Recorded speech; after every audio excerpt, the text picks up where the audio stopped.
That's good leftover soda. Didn't expect that one. Hello, everybody. It is Saturday night. We are not, well, we're technically live, but we're not Saturday Night Live. That's copyrighted. But we are back for another week of After Dark. All the regular people, favorites sounds a little wrong, but all the regular people are here. We have a show for you tonight, kind of. Let's go ahead and get into it. First, I'll introduce, they are the Mandalorians, and I can add an S, because they're both here from the get-go this week. Oh, shit. Nikki and Devin. I forgot to change the name in the thing. We'll come back. Devin, look for a while I type, because I can't type and talk at the same time, apparently. But I did it anyway. I got a lightsaber. He's got a lightsaber. I've got a helmet. He's got a helmet. I got a Grogu right here. And, yeah, we got some Star Wars props. We've got some Star Trek news. I mean, there's news is generous. Oh, my head's gone. I was just killed by the blue lightsaber, but I've got a red. Ooh, look at that. Nice. And on to more normal situations. Let's go to Mr. Matt Beer. So, I don't like it when we talk about Star Trek. Everything relates to Star Trek, and the title of the show is Star Trek. No. You said we should headline with Star Trek. Don't lie. Devin said it. I'm not lying. I said what news stories, and then I said that, well, there was Star Trek. I mentioned Space Jam. You said with Lola the bunny not being as sexualized, and a bunch of older folks are upset about it because she's not wearing her crop top in this one. Oh no, I can't sexualize a cartoon bunny. Yeah, but she still looks good. Yes, Lola but Bunny, LeBron's in it. She's always looked good. LaFraud James is in it though, so there's that. She's not wearing anything. She's wearing a basketball jersey. Oh, yeah, she's on Toon Squad. Yeah, basketball. Toon Squad. We should make it clear that they can't make a female character with female anatomy and have her be topless in a theatrical release. Yeah, even if it's a bunny. Okay. Yeah, even if it's a bunny. He hasn't seen the pictures. Well, maybe we should make that our first story instead. I really do, because I kind of want to look at these Space Jam pictures. Because I'll pull them up. We can leave the start either way. Do whatever you want first. I'll have them up either way. So whenever we can talk about it. I mean, I don't talk about Star Trek while the Looney Tunes pictures show. Yes. All right, I think that's a good compromise. Hold on, but let's just go over it since it got brought up. Man, fucking 30-year-olds. Why does this matter? It's gone to the point where this lovely website had to put in the name Lola Bunny desexualized Space Jam 2 redesign sparks debate. People are not happy with that. Why is there a debate? Because if you guys need bunny boobies in your life that bad, you need to reevaluate what you're doing. No, I see, that's not fair. That's kink shaming. You can't do that. What if somebody looked at the things that you sexualized and put them down? That's another name. I don't sexualize a kid's film. You're not. No. Did you just call it Space Jam? No. Okay, no. Space Jam. Space Jam is a dramatic story about the greatest NBA basketball player ever finding his way back to the court during a dark time where he decided to play basketball and then listened to R. Kelly songs and then played for the Toon Squad with Bill Nothing about this has aged well, and if you bring in R. Kelly, let's talk about sexualizing children more. Oh God. Why? Why did you go there, man? Talk about pissing on the memory of the film. Play the outro. We're done, guys. Bye. Outro, man. No, outro. Devin called what I said. I can't come back from that. Devin called what I said. So I would normally agree with you, Aaron, about not sexualizing women in kids movies, shows, whatever. but I'm telling you Larry right now, Bird there is- are many different ones. There is I literally a would show sexualize. out there. There's literally a show out there that exists with baby Lola Bunny. That is like sexualizing a literal child, seeing the No, grown-up it's not. version of a child as an No, adult it's and not. going, That's not fair. oh. That's not fair. Everyone was a child at one point. That's not fair. Look, You're saying that you can't be married to your wife because she was a child and there's baby pictures. That's like no, that's not fair. No, Take that that's back. not what I'm Take that saying. back. That's not I what don't- I'm saying. This I is don't know not the about you, debate. Aaron. I don't know about you, but I'll tell you what. Even today, I feel still I still am in love with this character. Are you Oh kidding my me? You God. don't want to sexualize human Shrek? No, that burns Human my Shrek? eyes. It's human Shrek. Bring that back up I mean, again. That it's makes human Ed Shrek. Sheeran. Hold on. That makes Ed Sheeran look sexy. What is that face? No, Good lord. Ed That is Sheeran is not Shrek sexy as a enough. human being, and I do not like the slander on that. Hey, Chris Diaz, how are you doing? Yes, it's a You're bunny, but I mean, look, It's we a have bunny. furries Some in the people world. like that. No, there's some And- weird kinky stuff out there. There's a lot, but there I'm was a telling you, line in the first Transformers movie where one of the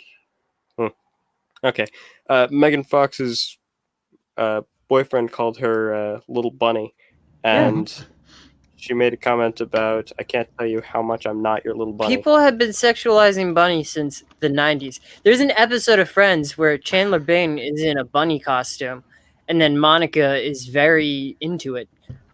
So people have been Right, the sexualizing Velveteen cats. Rabbit joke. Yeah. It's not something that you can easily put down. I'm not dismissing the people that are crying out about it. I don't agree with them, but I Well, understand I'm them. not. Look, anybody who wants to, for some reason, look, if you want to sexualize a bunny, be my guest. What I'm saying is the fact that there is outcry over what is a kid's film deciding No. they don't want to sexualize the have you figure of their character because of how seen the sexualized it's people become that over the last 20 sexualize years. Elastigirl? Have you seen That's the people unfair. that are in love with Elastigirl? Right. The Yeah, MILFs no, that are in love great. with it, that want her. They Right, love I It's get not- that. But, like, That's not. See, you gotta find what you can. You're displaying it's a these as kid's kids. movie. I don't think that's fair. I don't think that's fair. They're movies that kids can watch. They're not made for kids because kids aren't going to care at all about that Bill Murray cameo. Kids aren't going to care at all about Larry Bird being called clear. They just Yes, want like I'm not. all they But what I'm saying is, this is not the thing we should be outraged about. If Space Jam 2 is getting made, I'm and they've outraged made at it- your outrage. I'm not outraged if- at them. I'm outraged at you. If You Space said Jam that 2 got Space made, Jam was a kid's movie. it is. It's a kid's No, film. it's not. You want your kids watching things that have an R. Kelly soundtrack? Okay, in the context of when it came out, it's a kid's film. You can't help that R. Kelly was pissing on teenagers at the time. Looney Like, that's Tunes are not not for something you kids. can help. Looney Tunes is Michael a family. Jackson was also friendly with kids. Like, whole family. It's not So was kids. Kevin Spacey. They don't care But- about Looney oh, Tunes. but Adults care about Looney Tunes. So all right, this is I going was down a looking dark up. Hollywood path that will see us get 'Cause- recast Are you with gonna Christopher pull up the Plummer. pictures? We need to see We- this. The sexy bunny. God, fine. Bring the bunny titties Okay. on screen. Go ahead. So this is what people are mad about. Hey, We're gonna Siri. get so many. God, Hey, she went Siri. from a D cup to a B cup. God forbid. It's a bunny. So I was looking up because insane. I know there's some It's characters that I know a lot of people did sexualize as kids when they were children. Yeah, You know, like you had that's fair. When you're a Jasmine, kid. and I mean Jasmine in the new Aladdin movie. I mean that's a kid movie, but I mean I'm still doing that. But I was just clicking on it. I was like, okay, let's see what some people think of. And one of the people that came up was Robin Hood from the Disney Robin Hood, the fox. Wait, And it's what's on this? Cosmetologian or whatever, the fucking makeup website. Frozen, which Cosmo?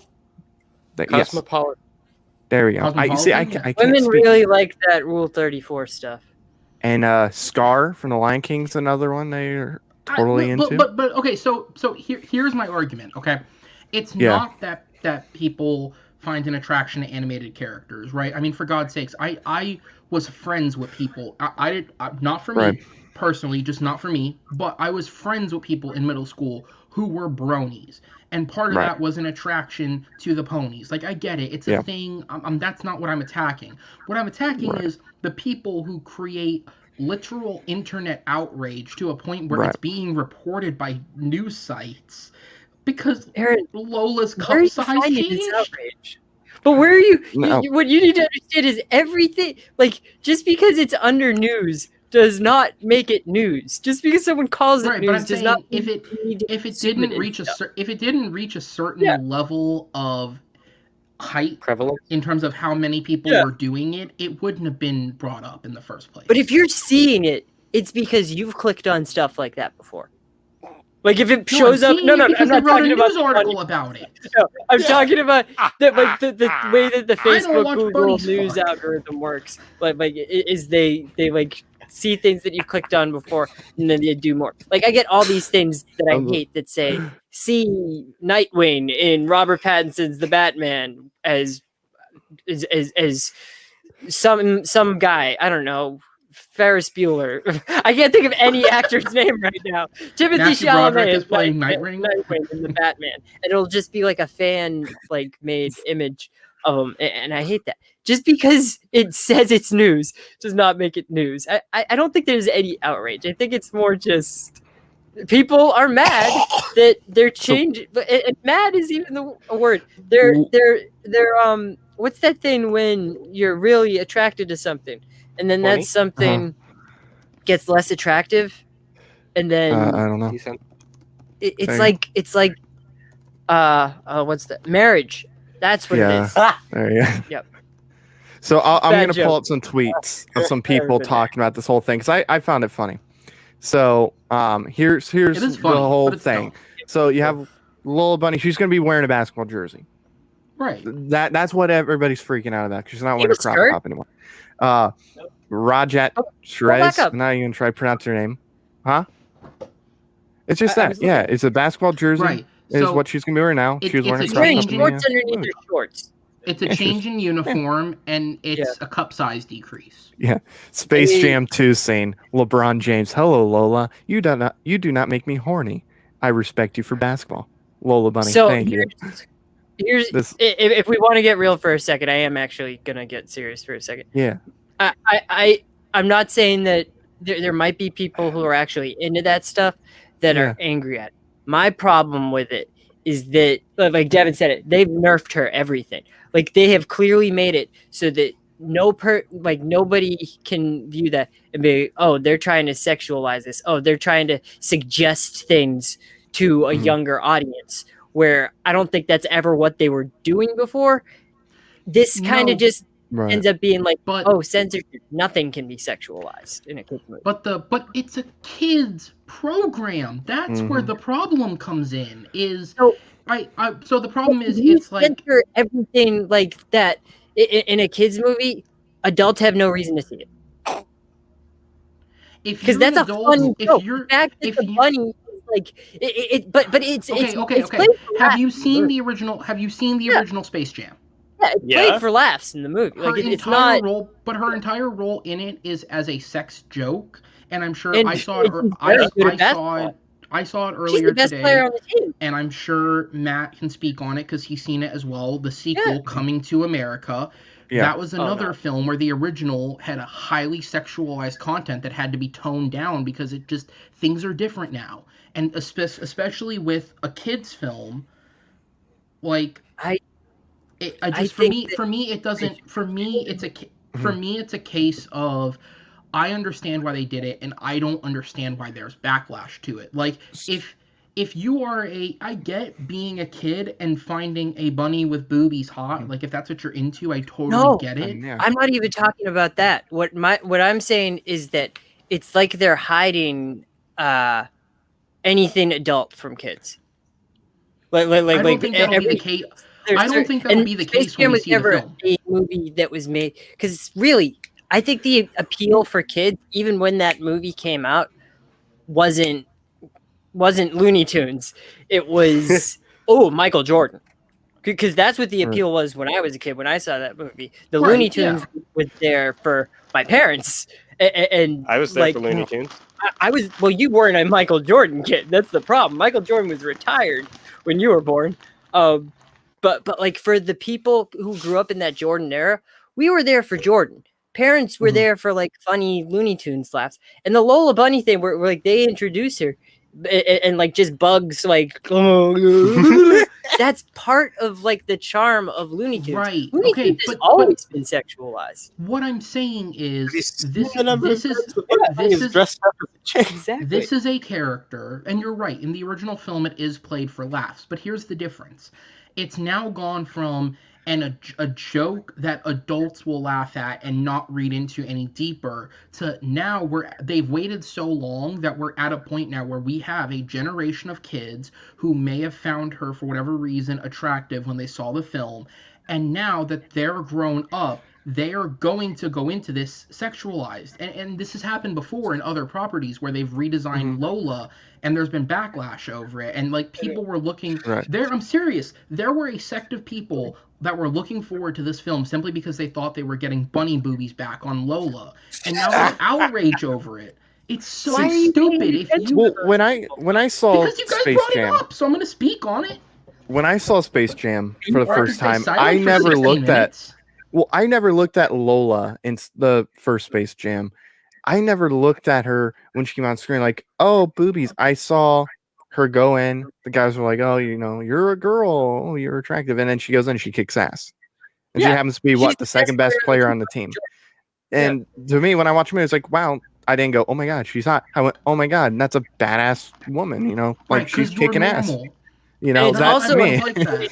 It also speaks to femininity that and then, like you have to be dressed like a male basketball player right. to be good at basketball. That was one of the best things about that character. Was yes, she's a beautiful, confident woman bunny thing, and she's good at basketball. She doesn't care that Bugs is on the floor interested in her. She's interested in winning the game and the team. And Michael Jordan, she's like focused and looking good doing it. Yeah, and looking good doing it. That's a strong female character at its core. So, and to me, this is not what people should be upset about, okay? Because if you're into that, cool. But you should not be upset at that. And I just want to say, I hate that this has become a thing that is outraged. I'm not disagreeing with any of your guys' points. Right. But what I'm saying is, it is a thing. There is a sect of people who are explicitly going to sexualize this character in this film. Yeah. And the fact that there is, and the fact. I don't think I am. Dude, you really go look on the internet and find this shit. This is real. Yeah, I know. Really real. Go incognito, I know it's real. I guess I don't think outrage is the word I'd use. My passion in the moment at this is, to me, it bothers me because I'm a little younger than that age range, but I was born in 99. Like, it's not like I was born that long after You're not a Jordan kid. I never watched basketball growing up anyways, but I'm still close enough to that age range that like I saw the film when I was younger. When I saw it, I knew the mystique of Michael Jordan. I understand the appeal the film has. What I'm saying is I don't get the outrage, and it is outrage. It is. You can go on Twitter and go down the hashtags and find it. It exists. I wouldn't understand. I don't understand. Well, I didn't do it either, but I'm saying it's been reported. If it's reached a point where it's being reported as something, then it's relevant. It's there. No, I'm not saying it's irrelevant. I've heard you. I haven't heard them. But this is not what people should be upset about. In the movie, I want to see Tweety Bird on Michael Jordan's shoulder or LeBron James' shoulder. This should not be what people are upset about. Okay, spending 20 minutes on bunny. This is what people should be upset about. All right, right here. Yay or nay? This is what people. Well, sorry, no, not LeBron. You know that's another thing we should be upset about. That's fine. The animation. That's what we should be upset about because anytime they change the animation from one movie to another movie where it's completely different, whether it's CGI to the regular hand-drawn animation or hand-drawn to CGI, it doesn't end up being great. Hey, all right, hold on. I got something on this exact thing. Speaking of which, I just saw the most highly anticipated movie for me in the last year was the SpongeBob movie, Sponge on the Run, we just saw it because I didn't know that we were sharing a Paramount Plus account with my sister-in-law. Don't tell nobody. But they changed the animation. No, not in America. Much okay, that's why. Okay. Yeah, much to just exactly the way that Space Jam was the old school cell animation to this new kind of 3D, I guess they're calling it animation. SpongeBob was the same way, and it was actually very, very well done, and was great. And it was still the same characters, still the same voices. It was excellent. Flatter chest. However, I kind of like the new look of Bugs Bunny and Tweety there, and those images we saw, but I'm not a huge fan of the original Space Jam. I thought it was cute, but I don't think we need another one. Yeah, I'm not a big fan. I'm not a big fan of LeBron James because I'm just not a fan of sports. I'm not a sports guy. Right. I didn't know who LeBron James was, to be honest with you, really? until I mean, I knew about 10 years ago, maybe 5 years ago, 6. I don't know. Yeah. I went, oh, that guy. I don't know who he is. So that, but I am in the camp of if they change the animation so that it fits the new current style, then that's actually pretty cool. I did just watch Tom and Jerry as well, and they kept that old style animation, and that was actually a better movie than it needed to be. Yeah, it was. I agree with you. It was pretty cute, fun. I watch that movie is because I love Chloe Grace Moretz. I think she's great in everything she does. She's fine. She's actually really good. She's fine in it. It's weird how old is she now? She's got to be. She's like she's in 30 her now, 28. 30. She's like 28, 30. She's a little younger than teenager. Yeah, she's a little younger. teenager. I'll look it up. We'll get her. But it's a fun little might be movie. 20. She's 24. 24. She's 24. 24. 2 years younger than me. She's it was okay a pretty fun movie. Guys. I'm not in trouble there. And I didn't know. I was gonna say, my bad. I was gonna say just because we're talking about the animation, because this was a comment I read when I did my brief initial search for movie news. The animation with the stills was something that came up, so I read through the article. So I wanted to fact check myself. So first off, the animation team that worked on it is ILM. So they did not do the first one. They did Who Framed Roger Rabbit with them. They did not do the first one. And the head animator on it is a former Disney animator named Tony Bancroft, who worked on The Lion King, Mulan, and Emperor's New Groove. So he's the lead animator with the film. With the images that were released, Bancroft did an interview in which he was asked about the animation design, and he said that depending on the character and the moment in the film, they are mixing original traditional animation and CG animation. They made a choice to release only the CG images so you could get a look at the new designs for some of the 3D characters. So here, I know exactly what that is now. When they're showing like the on-court NBA stuff, they're gonna make it look more like the video game. Like look more like how the video game is shot, where like that video game, it's very like 3D, it's very glossy. Those actually, like I do agree with this. It could be like broadcast imagery at that point because they do have like a broadcast in the original Space Jam. I have that game. I don't know if anybody else has seen this, but I do agree with this. I think the one they made after Back in Action is better than Space Jam. What's Back in Action? I agree. Is it the one with Brendan Fraser in it? Brendan Fraser, Timothy Dalton in it. Is it Looney Tunes? It's Looney Tunes, yeah. It's like a spy. That movie's Looney a pile of Tunes shit. film. I don't care what people say. I hate that movie. I don't think it would be That movie's terrible. It's terrible. And I saw it at the right age. I saw it when I was, I don't know, what, 6? Just so everybody knows, Eric's leaving the screen so he can take a bite of food. I hate that movie so much. Say it again. Just so you know, Devin, since I know you were clocking who this is, you got to be a fan of the He-Man universe. Yep. I have the Trapjaw. Sorry, he was Trapjaw talking. is I this couldn't hear you. Trapjaw is this guy. Trapjaw. I'm sorry, I was talking. I'm going old school. See, this is why Devin adds to the podcast. We're in a heated conversation over bunny tits and animation, and he's like, "Who the fuck's in front of Alan?" Hey, you're over a heated conversation on bunny tits. I'm calm. Look, my intentions were to only briefly talk about that for like a second, and we went 20 minutes into more it. than it needed to be. Because Alan's the wise. I don't know. I briefly read about their deflating and Jessica Rabbit. Is that what's up? No, they're Yeah. they're why are they desexualizing. They're Rabbit? instead of the crop top or whatever she had in the original, she has an actual basketball jersey. She's a powerful woman. It's like, time, I don't see They why that's a big Oh, problem for Space Jam. for Space Jam. That's more why I'm upset about it. They're increasing the size for Jessica Rabbit. But Yeah. no, Okay. I'll give Space Jam 2 this. What it has going for it compared to the original. For one, you have people like Ryan Coogler working on it.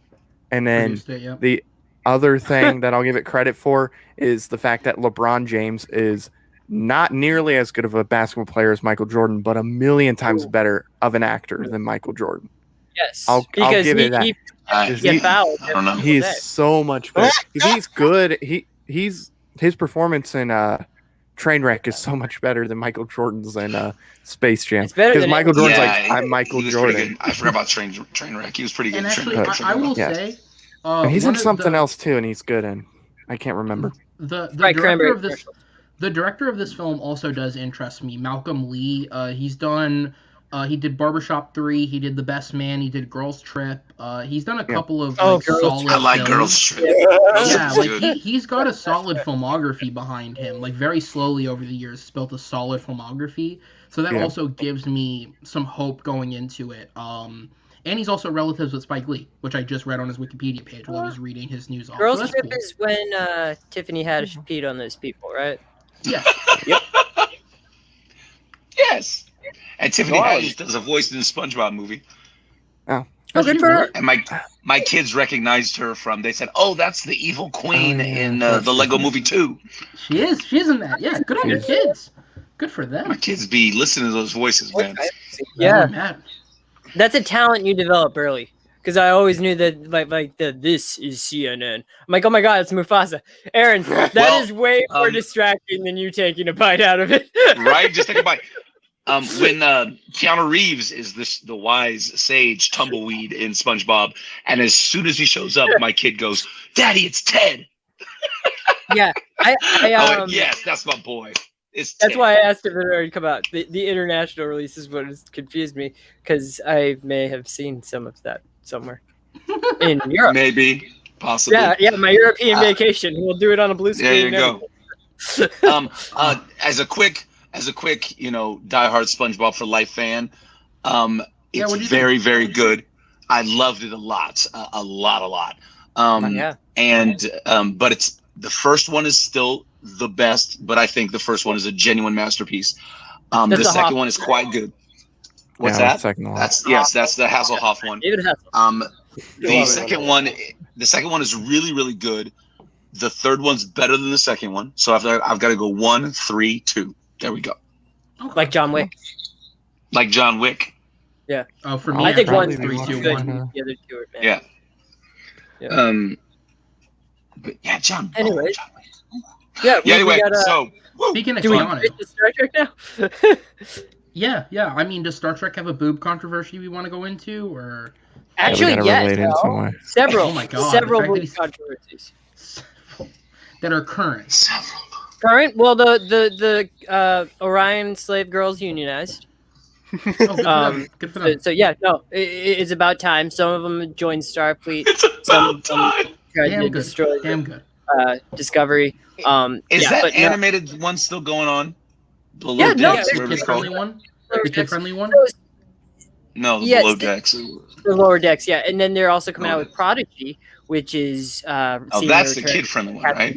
Captain Janeway, and that's going to be produced in conjunction with Nickelodeon. And it seems like it's taking place in the Delta Quadrant because there isn't a single human amongst the aliens that we see, and we don't know the species of any aliens. So it seems like there's a wrecked ship in the Delta Quadrant that they find, like a shuttle that Voyager had or one of the old Delta flyers, and that Captain Janeway may have had logs on the ship. So that might be how we see it. Because it says Captain Janeway in the press release and not Admiral Janeway, which is what she is in Star Trek Nemesis, yes. In Star Trek Nemesis, yeah. Yeah. But going to the headline, will the new Star Trek be in theaters? Absolutely, yes. They have no reason to do movies specifically for the streaming service just because Star Trek Discovery, they've spent probably $700 million on that so far. That is high production. It looks like a movie. A lot of people that I know that aren't into Star Trek think that when they see the advertisement for that they go, "Oh, I thought that was a movie." And no, it's a series. It has 3 seasons. They're going to season 4. Season 4 is going to be released this year. And I think this Star Trek thing that we're getting, the one that they're kind of throwing together right now, one of the writers of Discovery, this seems like what I want. What I want is I want them to just take the sets that they have, redress them, the bridge sets, all that, and just throw a writer in, throw a crew together, and just do a movie while we wait for this Kelvin timeline, Kirk, Spock contract stuff to work itself out, just so that we get Star Trek movies. And I think that's what it's going to be. And my first name on the list as to who will direct this, Jonathan Frakes. I think Jonathan Frakes is going to come back direct a Star Trek movie because he's been directing the most cinematic episodes of Star Trek we've ever had. Right. Now, I will say the reason why I put that as the title is because the article I was reading and in, the info or whatnot, kind of looking into it, did say that there is a chance this could be on there as a way to sell the streaming service. And I think it will which absolutely. Would be smart. They'll get exclusivity for sure. Like when it goes to streaming, they'll definitely get exclusivity because I think some of them went to Netflix, some of them went to other things, but and I think they still have deals with Netflix as far as the older shows go. But as far as new Star Trek comes, they want Paramount Plus to be the home for every news. Oh, he's got a Star Trek uniform on, but they want that to be a one-stop shop for all of Star Trek because Picard, Lower Decks, and Discovery are Paramount Plus exclusives in America. If you're overseas, you can watch them on Netflix. I think they're on, or the VPN thing. But I don't think they'd be making a movie for like to launch on streaming unless because that was one of the things that they really benefited from. Is they did kind of stall with production for a Star Trek 4 in the Kelvin timeline. But if they had gone ahead and made one, it would have came out around this last year. Like it would have came out around now. And then they would have had this headache of do we release it in theaters or do we release it on Paramount Plus? So that's why I think now that things are kind of looking a little bit more optimistic. If they're planning on making a movie, they're planning on making it for theaters because they have a lot of series in production. Yeah. They have enough Star Trek to put on Paramount Plus without another movie. All right. I love y'all, but I got to run. I actually got to do the improv show tonight. Ooh. In a parking garage. So this will be interesting. Parking garage. Oh, yeah. You do like a Michael Jackson bad joke. Like just start fighting people. Definitely. We're definitely going to throw that in there. All right. But love y'all. Oh, look at yes. Wow, David. What's look up? At that. Where'd you get that shirt? Nice. My uncle went to Hawaii like a couple weeks ago. Oh, really? He wears it under his uniform. Nice. Impressive. Well, he was obviously on my island. He was obviously on Oahu, probably. Yeah. Awesome. That's the place to go. On the island. It was a timeshare thing from like 3 years ago, so they had to use it before he lost it. But, nice. Yeah. He might have come to my work. And I didn't even know. All right. Hello, guys. I'll take care. I'll see y'all later. See you around. Good having you. Now, I would like to point out that as soon as we stopped talking about the Lola Bunny stuff and we went to Star Trek, our viewership dropped. I know. In the live stream. And I think that I really worded it better. And like desexualizing, I don't think is the right word for it. Is to what I think there is some legitimate outrage here, and I think there is some just like, you're taking my boners away. And I think the legitimate outrage is the defeminizing thing, that a woman can't be busty and beautiful and pretty and basically like a standard typical prototypical female and still be good at basketball. That's where I think might be some legitimate outrage there. When you playing a game, though, you wear a jersey, and that's what they're doing in this movie. Yeah, you don't in WNBA, college basketball, any women's basketball game. Back on this. I understand. Like I should say, as somebody who understands why they've made the change, and I hate that people are having the reaction they're having to this, I agree with all of your points of how it can be looked at as she's a strong feminine, feminine showing, not scared to be herself woman. The problem is a majority of male adults do not take that approach. You're mature and look at it in a mature light. A lot of them do not, and that's where we get the issues from. I've never looked at bunnies in a sexual way. When I saw it, I had Matt's exact reaction. I went, oh, so they're actually putting her in a jersey. Because I don't know about you, but if you watch the WNBA, they're not playing in crop tops. They're playing in jerseys. No, they're not. They're not.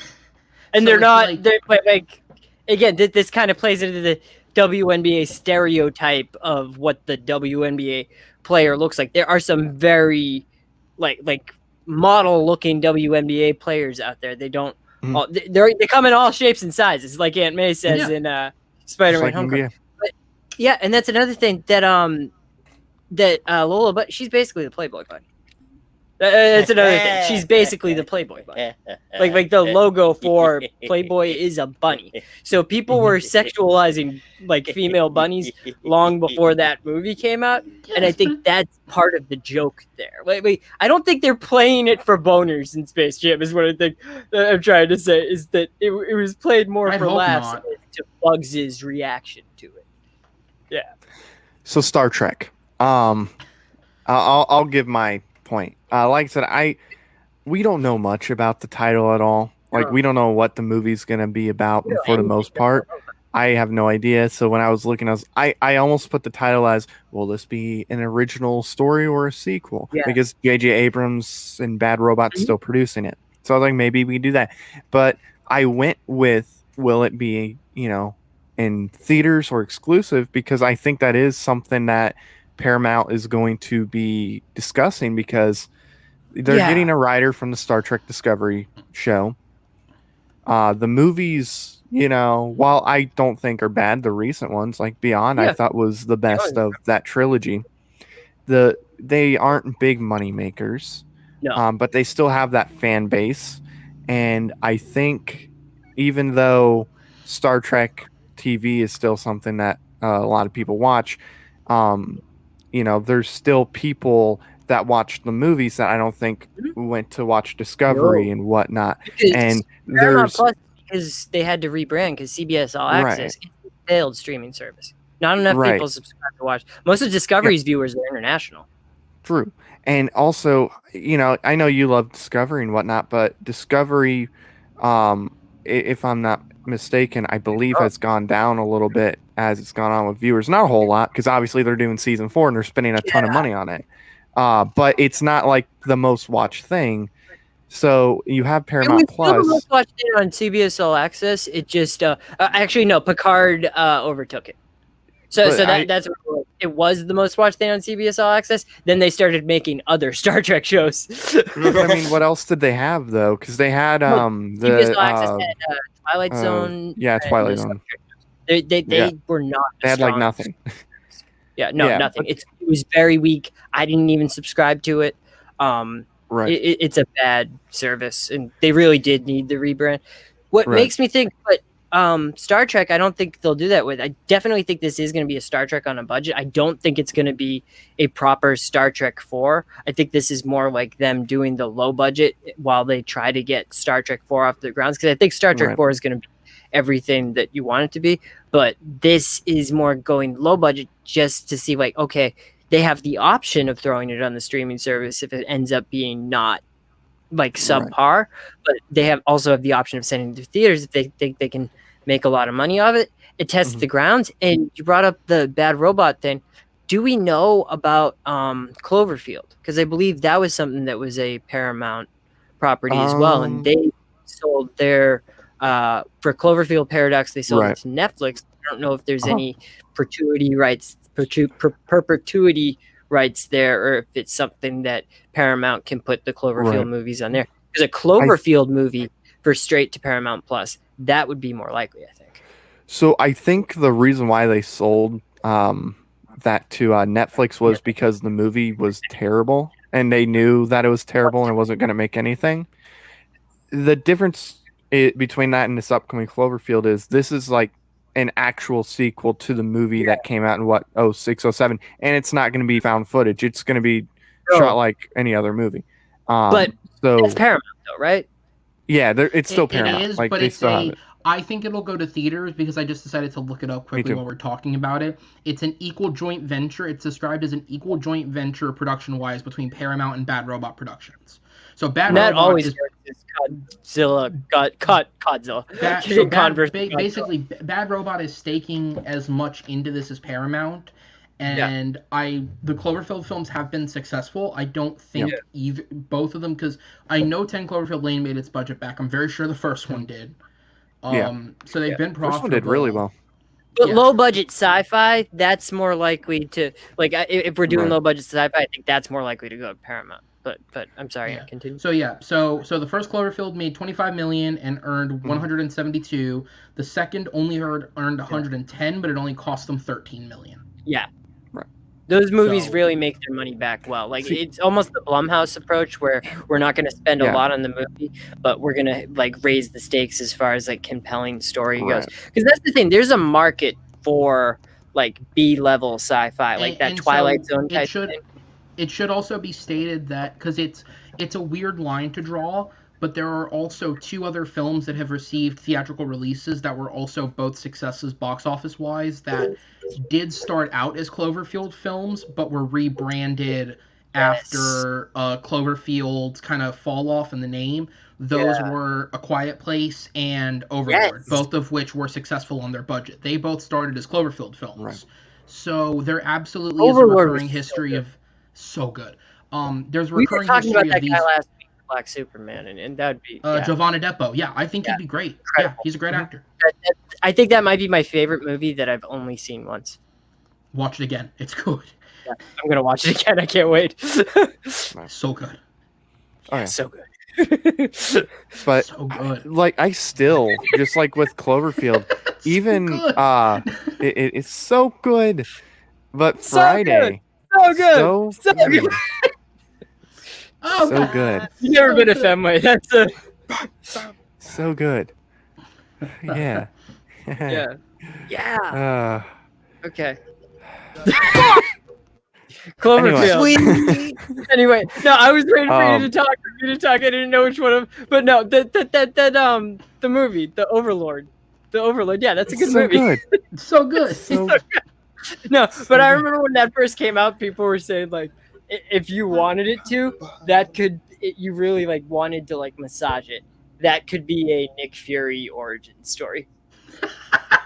You just make, because okay, it's a Nazi science division. Isn't he British in it, or is it just the actor that's British? I thought he was. No, they're American. Never mind.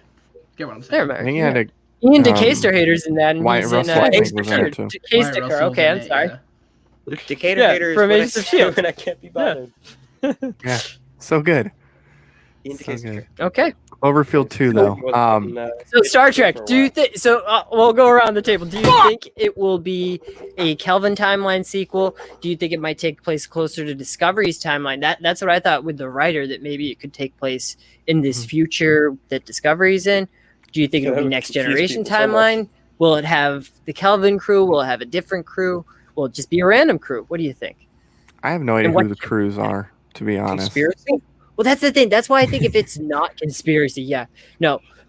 I don't think that we're going to get the Kelvin crew, but I think what we'll get is just kind of a random ship that's just a one-shot where it's a self-fulfilled storyline where they leave opening for characters. Maybe the whole entire crew dies. But there was this one storyline called Conspiracy in season 1 of Star Trek: The Next Generation that was never resolved.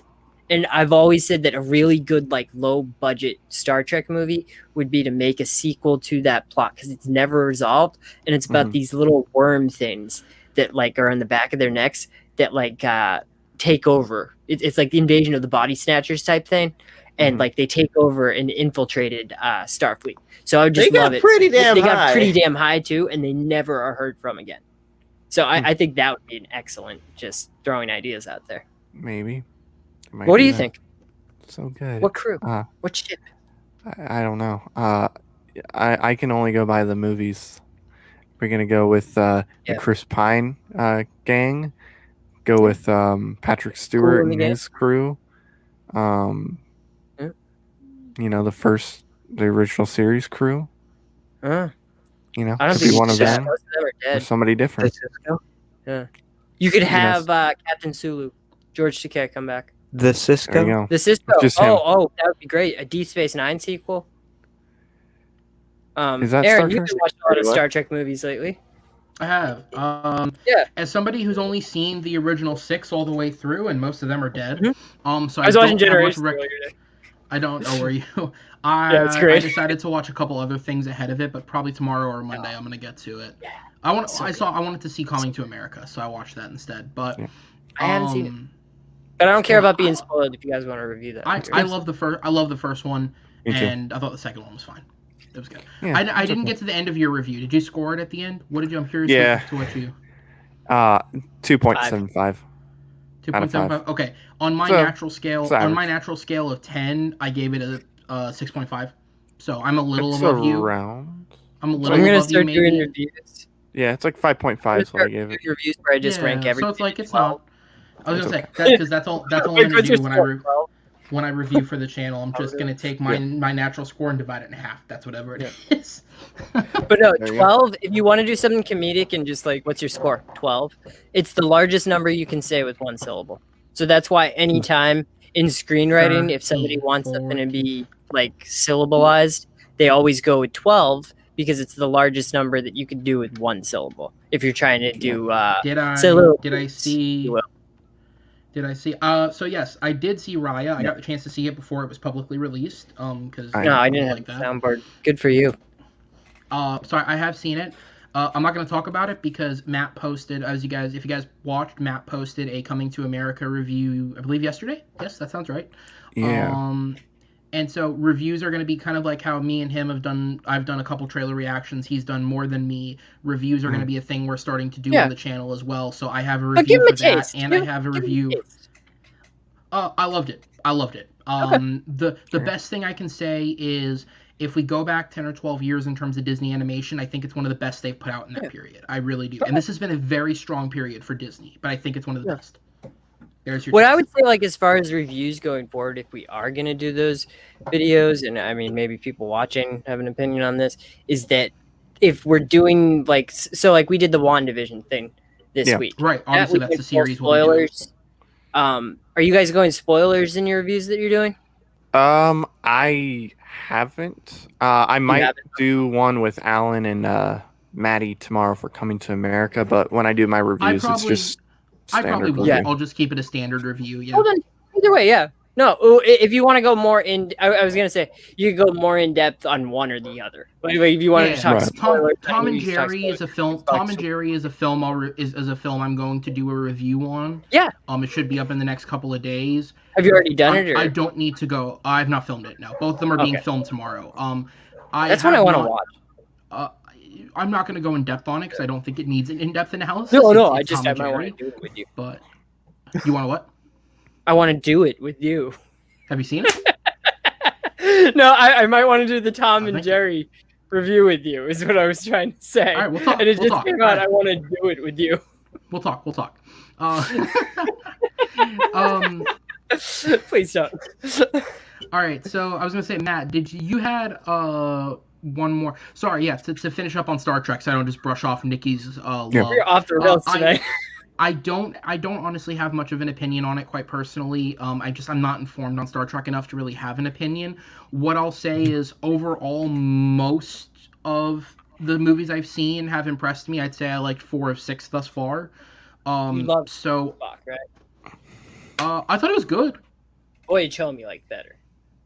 Did you out of the first 6? I know I've asked you which out of the first 6 did you like? Voyage Home was the best. My favorite out of the first 6 is actually Undiscovered Country. That's great. No, that's good. That one. For me in terms of like a score out of 10, it's tied with Wrath of Khan. Wrath of Khan may be the better made film, but I liked Undiscovered Country's story. It's such a nice bow. You get like that side by side, that fire. You get them posing up a storm at the end, like the Avengers. Like they're just. You got the original signature outro on a film. Signature outro for the Avengers, yeah. Sorry, I just had to know which one you like the best. No. I think it's a great. But like the legs. The legs was Star Trek 5. Yeah. Were those a horror's legs? 2, 3, 4, and 6, I think, are all very good films. 1 and 5, Yeah. 5 I could rewatch again to laugh at. 1 I never need to see again. It's 1 so and good. 5, they have great scores. 1 does have a good score. It's one of the few highlights. And 1 has there's that really pornographic shot of the Enterprise in right. Star Trek: The Motion Picture. That's a where great way to put it. They go, If we wanna talk that's about the only way to put it. sexualizing animation. No. Hey, people sexualize the Enterprise. She's a beautiful lady, and we love her. Captain Kirk said it himself. Captain Picard. Captain Kirk. Captain Kirk said it himself. She is a beautiful lady, and we love her. But in Star Trek: The Motion Picture, especially the director's cut, him and Scotty are just in this shuttle pod, and they're just circling the Enterprise for 5 minutes while the Next Generation is playing. I'm watching it, and like I'd heard that the director's cut had a longer version, and I'm just thinking this is becoming pornographic. Like, good Christ. No, that's the best part of the movie. That's the best part of the movie. It's like if there was a video of just like a naked person's body, but they got so up and close on it, they got in like the crevices of the cracks in between their legs, and the Next Generation you just saw everything you never need to see. Yeah. It's like, good God. Imagine the best porn you've ever seen, except they're watching Star Trek: The Next Generation on their TV in the background, and you just hear bum bum bum bum bum bum bum bum bum bum bum bum bum bum bum bum. It's just all these glory shots. That just completely changed the vibe. It's so good. And then the rest of the movie sucks. It's not very good. There's literally a moment in that movie where Bones walks on the bridge, says nothing, and then walks off. Walks right off. It's so insane. I was gonna say, Matt, did you have one more story you had prepared? And then if not, I can jump into what I pulled up briefly. Okay, so there was 2. Because Nikki found one and then I found the other. Finish your stuff, and then I pulled up remember. A couple to clean up. So, the images. first one, we have the images for Thor, and then we also have New York is opening up theaters. Oh yes, yes. Yeah. So that was one. I didn't find a story. I just saw that they wasn't a planned topic. Do you want me to pull the images? That's what it Thor, is. I got so confused. I can pull them up real quick. Okay, yeah. But I'll just go into some detail of what I saw. It looked like Natalie Portman in front of a wind machine with men holding her up. That's called flying. Like she was being hoisted up like she was flying. They were going to digitally remove. The article I read said, "Don't worry, they will digitally remove the men later." Why? And then there was this Tessa Thompson rocking this like banging suit. Like it was like she was wearing like one of those women's suits that looks like men's suits, and she just looked incredible. Like she looked hot. Yeah, pantsuit, but it had a tie. Like it was like she. So okay, man, we know you're taking a bite of the food. You don't have to go on screen anymore. I've already revealed the. Yeah, but this suit's great. You got to show the suit because this is a fashion statement. Sure, right here. But here's the Natalie Portman being held by the Blue Man Group. The Blue Man Group. See, she's smiling. Yeah. I actually might like. She doesn't have armor on. Maybe she has Mjolnir in the bag. Maybe. Yeah. This seems like a scene where like she experiences power for the first time because she is just so casually. Yeah. She experiences wind for the first time. She has hair. Yeah. She has hair. And the Tessa Thompson one was really the one that I thought was cool. Because I don't know if So what I think Men of in that Black? She looks like no, a not Men in Black. I Men in Black 5. So we've seen like something like the United Nations, Sokovia Accords, stuff like that.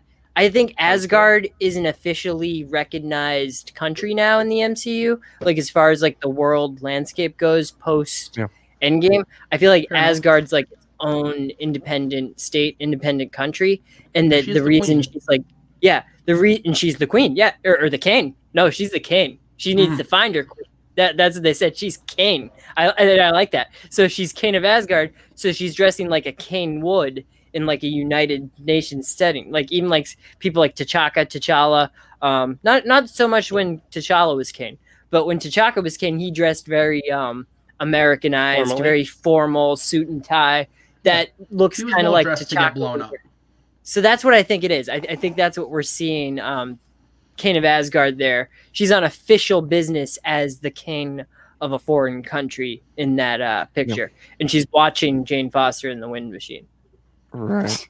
And then here's more Taika finding. Is Taika being Taika? Yeah. Where he's No, he's dancing. Fuck people. you guys. He was so that's. Do we happen to I'll have? tell Oh, you there right they now. are. There they are. Is that Loki? Oh yeah, no, it's fake Loki. So, No, yeah. it's Matt Damon and Luke. So this was. Isn't it Melissa McCarthy? It's Melissa McCarthy, right? Yeah, it is. So, there she is. Okay, so All right. hold on. So Fuck yeah. If we don't have, oh my god, if we don't that have is all my the favorite pictures, role that Melissa McCarthy has ever played officially. Officially, that is my favorite movie Melissa McCarthy has ever been. Because we don't have all the pictures. Yeah. I didn't see those ones. I have the story prompt, which is the set pictures confirmed this week that Matt Damon, who'd been previously announced, would be returning as his Theater Loki character. Luke Hemsworth and Sam Neill were also both pictured on set in their costumes from Ragnarok. Sam Neill said he had no idea what was going on. Melissa McCarthy was there as Hela, and there was one more person. Apparently, her husband, Ben Falcone, who is also an actor, was also there in costume, but there was not an image taken of what he was dressed up as. As long as he's not directing, no, that's a bad omen. That's a bad omen because every time Melissa McCarthy works with her husband, the movie sucks. When he's a director. Yeah, when he's directing. That is true. Yeah. But no. Even when he's just acting, I think. It's chaos. I hopefully it's just one scene. They were both in This is chaos magic, and that makes you the Scarlet Bitch. No. Yeah. Sorry. I'm the Scarlet Bitch. But you guys went so quiet. No, sorry, I'm just pulling up. But I think that just showing her like that face of Melissa, it's perfect. Because they're obviously portraying Hela in a very disrespectful manner. Mm-hmm. Like, it's like, oh, look at this joke. It's Hela. It's Melissa McCarthy as Hela. Whereas Luke Hemsworth is Thor. They are viewing Thor, like they are portraying Thor there as like this respectful person because it looks like Hemsworth. Like they put effort into it. Right. True. Yeah. So I just want to point out it. Yeah. Almost as with the Ben Falcone thing, it is almost exclusively when he's directing because he also had roles in films like Bridesmaids, The Heat, Spy. He's been in some of her better films too. I hate all of those movies. He was in Can You Ever Forgive Me, her Oscar film. For Bridesmaids, no. I can't ever forgive you for Bridesmaids. I like Bridesmaids. No. See, the best part of Bridesmaids for me, John Hamm. He's not even credited. He's not even credited in the movie. But he's the best part of that movie for me. He's just the biggest asshole ever. Right. And I just laugh at him like, ha ha ha. Hey. Okay. True. All right. But no. No, I saw the photos too. Obviously, we all did, and no, I mean, not much to go off of. I mean, cool. Jane's gonna be in the air, which I mean, it's not a surprise. Yeah.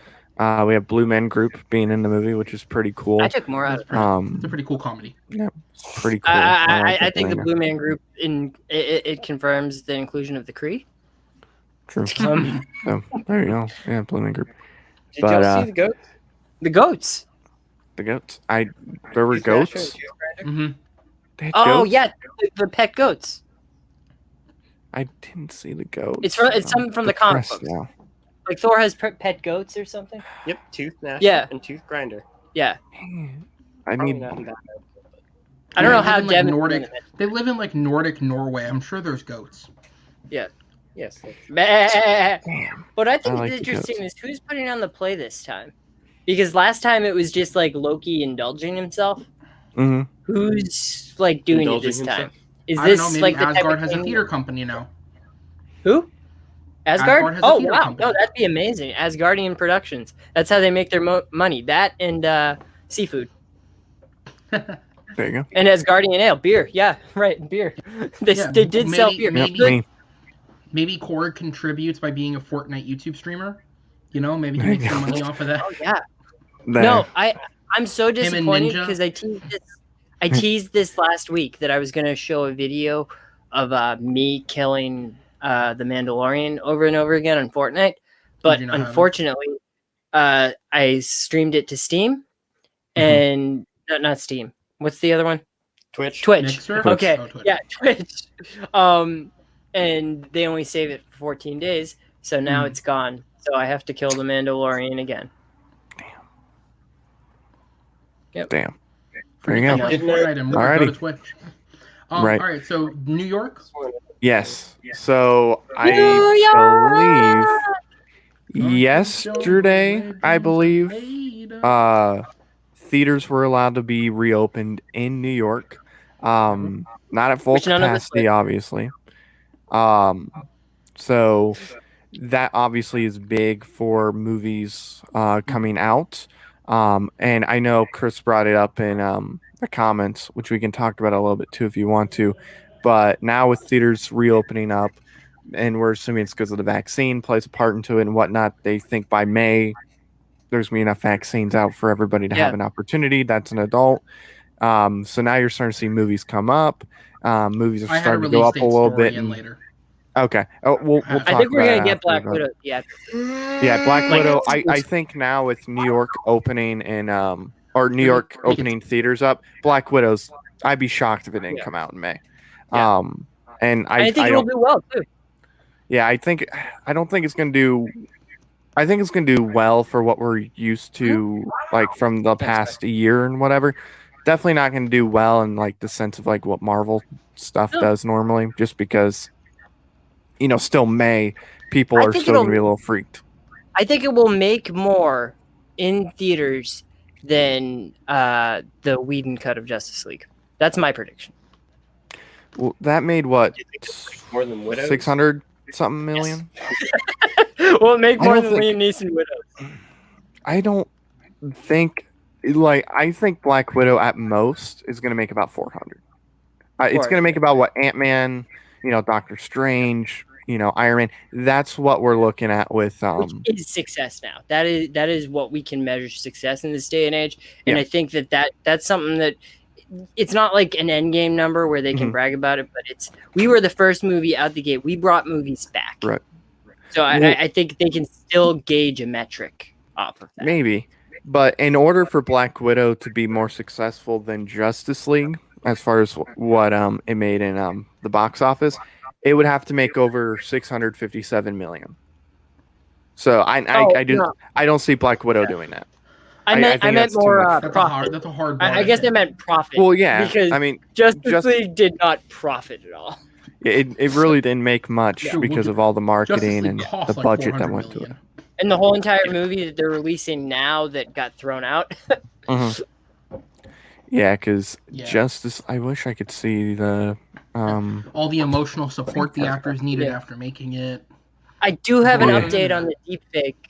The Tig Notaro Amber Heard deepfake. Oh, yeah. I don't know how to do it yet. Okay. That's the update. I tried. I don't know how to do it yet. But what I will have at the beginning of that video is me taking that Maxim magazine that I found with Amber Heard on the cover. Yeah. And I'm just going to rip it. There you go. Like, this is Amber Heard. Matt Fear doesn't like you. So you're cut out of the movie. So I'm gonna pay attention to what people say. See if she's in more than just the one scene she was in. Because if she's in that one scene and that's it, then I know when she'll appear. Yeah. Because she's in the Nightmare series too. Fuck. Okay. Well, so what I was gonna say is getting away from Zack Snyder and back to movie theaters. This New York thing is already having an instant impact. I was looking at box office numbers earlier. Originally, Raya and the Last Dragon, which is the Disney film that's in theaters right now, was projected to do, I believe it was $6.5 million in its opening 3-day weekend. After it was announced that New York could open theaters on Friday, and after seeing the early performances on Friday in terms of sales, how it was doing, those estimates were readjusted to 8.5. And the movie is already, I believe, past the $3 million mark. Does that include the Disney Plus premiere? No, so that is just talking box office. Yeah. Which is impressive that one state opening its theaters could increase it by 2 million. Like, projectionists feel confident enough to increase it by 2 million.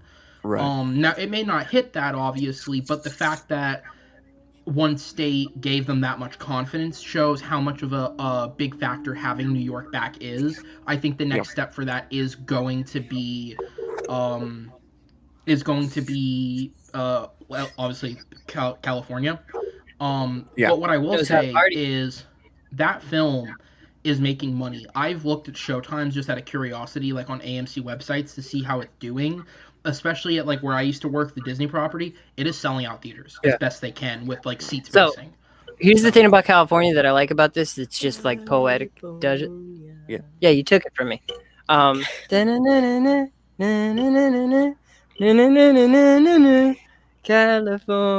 here we come. It just reminded me of that awful show. Right. And I will say, too, Regal's still not open. So they're doing this without Regal. And Regal's waiting till California opens up their theaters before they let Regal's open up everywhere. But, is Regal going to make it even though? Is Regal what? Like, are they going to make it? Oh, yeah. They're good. they were good. They were like the one that was fine. They were good with closing for as long. Like they didn't need to stay open or open up and then hope that people, enough people go. They turn a higher profit on less locations. They don't have as many locations, I believe, as places like definitely AMC. I believe Cinemark may even have more locations nationwide than Regal. So that definitely. What about Cyberpunk?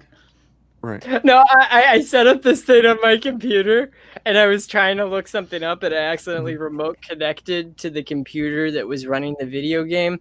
And the kids next door are playing Cyberpunk off of this like remote connection thing. And I said, I accidentally just disconnected the kid from Cyberpunk. so like, hopefully he just goes back in there and refreshes it because I'm like, oh, shit. I've done that before, like with other things too, like with Netflix, like where you have to have like you can only have like 3 people watching at a time. Like I've turned on Netflix to the like, you got too many years to it. Oh no, somebody else, you guys watch. I can get it otherwise. I don't need this. I don't need this. You use it. You kicked your father off of some. I kicked my dad off of watching boys. So show about boys. I don't remember what it was. What but the fuck? The picture was a shirtless man. I don't know what you're talking about. Was it Lucifer? The Last Jedi? No. Kylo Ren? All right. Ben Swallow? Anyway. Was it I will say though, I do think with California, the theaters are going to open up there really soon because for those who don't know, and this isn't like movie related, but it might be eventually, but for those who don't know, April 1st, and it's going to be an April Fool's trick by Disney, but Disneyland can open up in California now. So we can get Disneyland there. Universal can open up there. So May 1st or April 1st, they can open up. So I think if they're opening up theme parks, movie theaters should be like either same day or even before. The theme parks have been open, like at least Orlando. Orlando, they were open. Maybe cringe. Like Ohio we've been open since like last summer. Every time like I saw somebody going on that, and then like they would be like, guys, you have to social distance. Yeah, but me and my girlfriend went to Disney World over the weekend, and here are the pictures. Like what are you doing going to Disney World right now? Hey, I'm going to Disney World in a few months. Well, you guys suck, all right? I'm not allowed to go to Disney World. I'm going October. Anyway, 50th anniversary. Fine. We'll be good by then. 50th anniversary. But they're expecting, though, with, and I think, because they're 15% there right now, I do think with theaters, fall, I would be shocked, assuming the stadiums actually go through with it. They're expecting like stadiums for sports teams and whatnot to be at full capacity everywhere by fall, like September, October is what they're expecting. So and odds are that's not going to happen. But let's say that happens, theaters are going to be able to open at full capacity by around that time. Because if you're going to let a stadium with 100,000 people be completely filled, a movie theater with a few hundred to close to 1,000 should be able Yeah, to. then as just well. brought Most of those yeah. theaters most of those stadiums are like open air. Yeah. Yeah. Open air But is That's better, a little different. but they're also much closer quarters than movie theaters are, which is like I know you don't go to sport games, but like they I've are. been to Gillette. I know, but they are much Not for closer sports game, but quarters. Yeah, for monster trucks. But Right. one thing I Yeah, will it's say kind that of a Devin sport. did just bring up a good point, and this does not reflect the opinions of TMG Mhm. After Dark. This is me, Nikki, personally, and Devin apparently. I other than you, Matt Beer. I don't think Matt. I don't think that other Matts out there. I don't think that most NFL fans are smart enough to get vaccinated. So this is what I think That's is going to fine. happen with that. Yeah. That's what Um, Devin said. With the travel everything, I think once it becomes available for a while, I think in order to go to an NFL game, an NBA game, because I'm not just talking NFL game, They're I'm gonna talking require all it. Yeah, sports, they're gonna require it. require it. all Yes. sports. They're going to require it, like And they're the gonna have those NBA. vaccination cards too. And I promise this is all relating to the movie theaters topic because of the whole 100% capacity. There are a good amount of NFL stadiums that are in domes and indoors, but they're including the NBA as far as being at full capacity, and there's none to have an open roof. Same with NHL and whatnot, but they're doing COVID dogs. Like they have dogs at some of the NBA games that like will legit sniff you, and maybe they'll put this in theaters too. And if like they smell it on you, then they'll stop, and then they'll make you get like your temperature done. They might do a quick little test and see if you have it or not. Like they have these dogs, and it's apparently working. Like it's actually legit working. They'll just take your temperature either way. Here, yeah, they'll probably do. Like I know that's a like, okay, you're good. But yeah, right. But Devin's trying to break a duct tape roll with his arm. No, it's not exactly. He like just rolled it onto his bicep. Right. So if anybody wants to watch Devin flex, just like zoom in and watch him try to like break this duct tape. Same with his arm. Right. But my point was though, with stadiums being at full capacity, for all sports, that would mean too. I would assume, because it's like I said, so many more people, that movie theaters would be either at full capacity before or shortly after. So we're getting ready to enter back into, I don't think. How do you think the tickets will sell though? I don't think it's going to sell out for a while. NFL, you don't think they'll sell out? Oh, even NFL has been selling out. Like whenever every ticket that was available last season has sold. There hasn't been any COVID outbreaks. Here's something to be outraged about. Oh, I don't think there's been any COVID out. There hasn't been any reported COVID. Maybe a few people have gotten it, but there has not been an out. The way that I look at that, if they're going to an NFL game, they're probably going five other places earlier that week.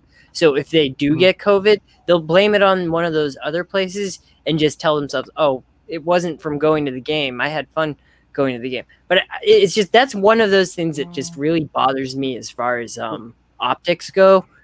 How was the NFL the only sporting franchise, the only sporting organization? I know they played like they started their season much like later into the COVID, but how is it that they didn't have to delay their season and all, and every single other sporting organization did?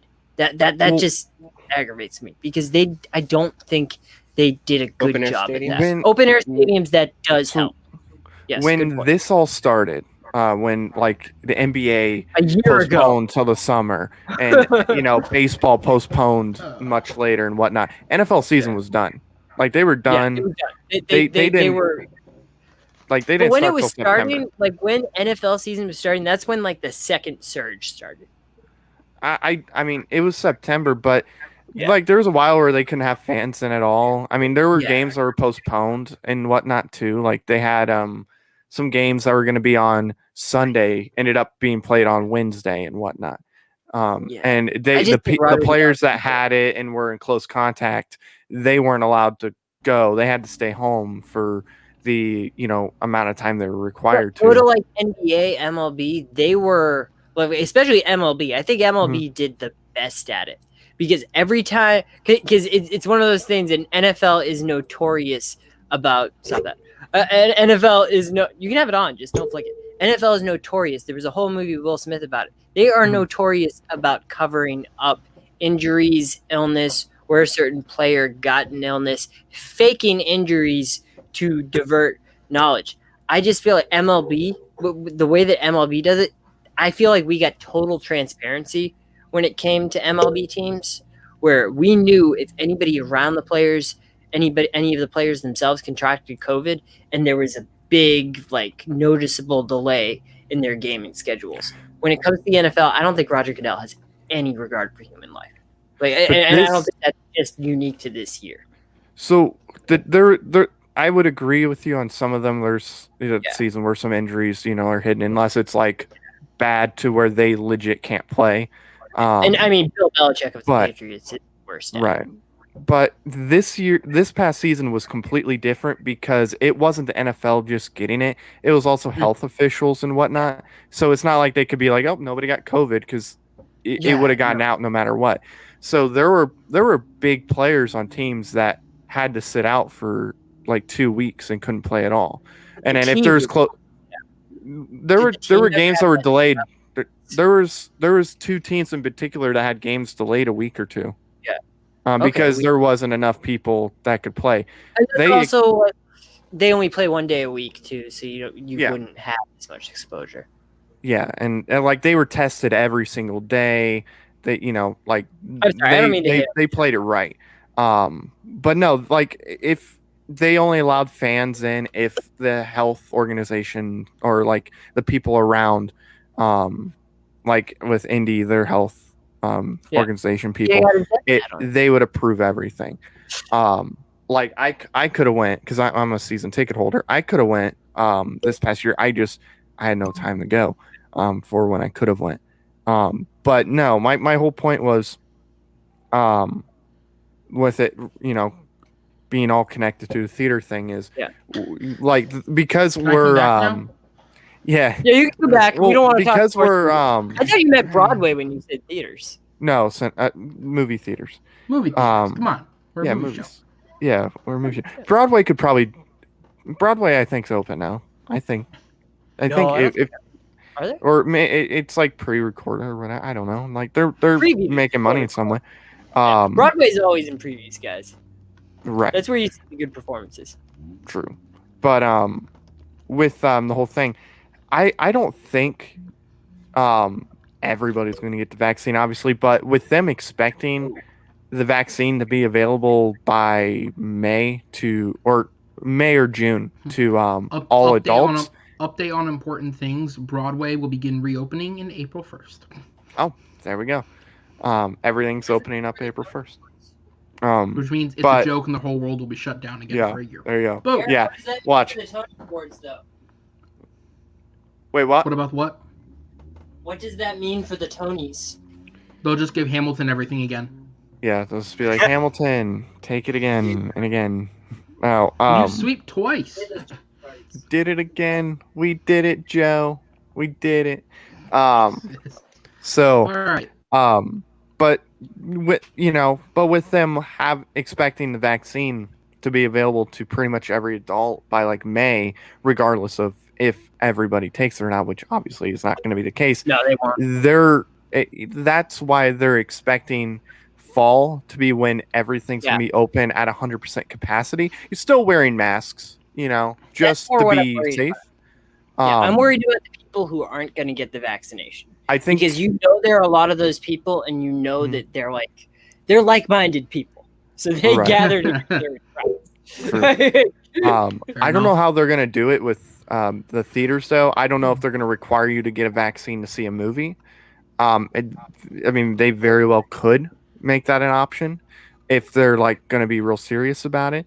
I know sporting events will absolutely do it. Traveling will absolutely do it. So who knows with the theaters, but still, yeah, true. But if they're opening up, if they're expecting like full capacity there, Hollywood's expecting full capacity for theaters about right around the same time. I'd be interested to see who sets the standard for that. I'm a big baseball fan. I just think MLB like really handled it well. So I think when it comes to like thought they did, too. standards moving forward, Mhm. they open in they're still scheduled to open in April, right? MLB I this think year. so. Yeah, they're doing spring training right now.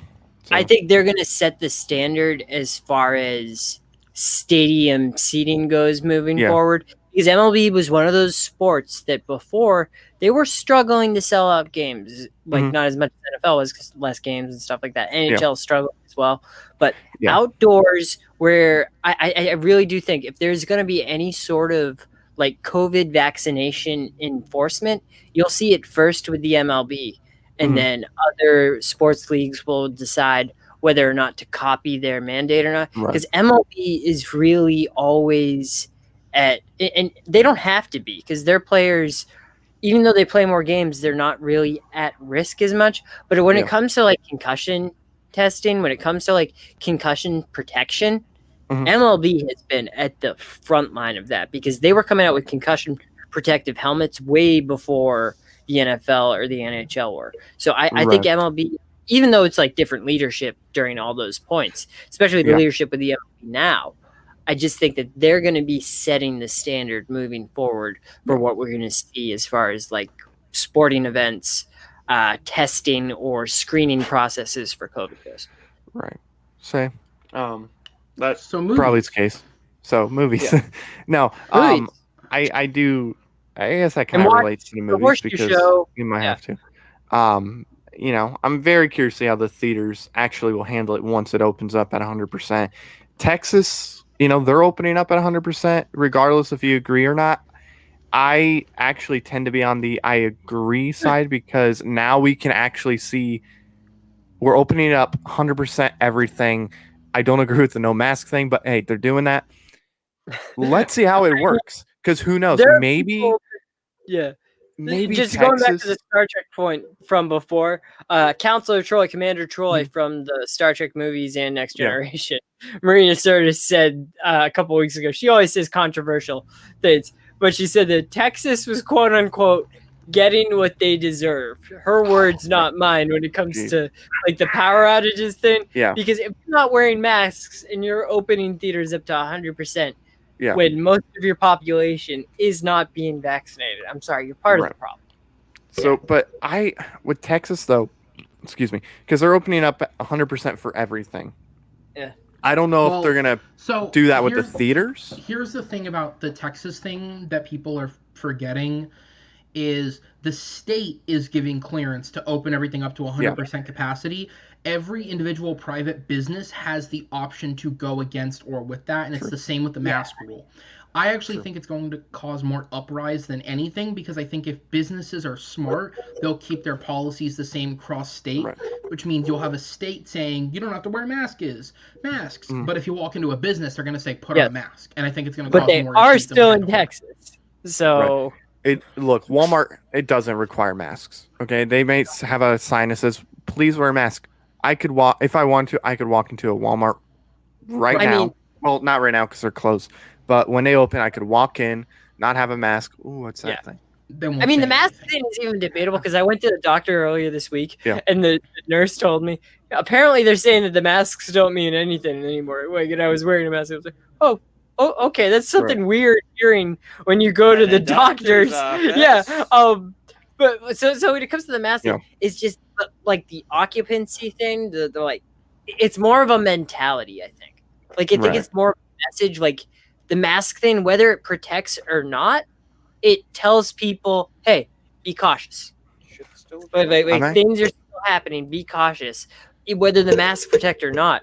But and I think it just sends a small message when you're saying 100% capacity restaurants and stuff like that. Come on out. So it's sending. I'm going to an AMC theater website right now, and I'm going to one of the Houston ones.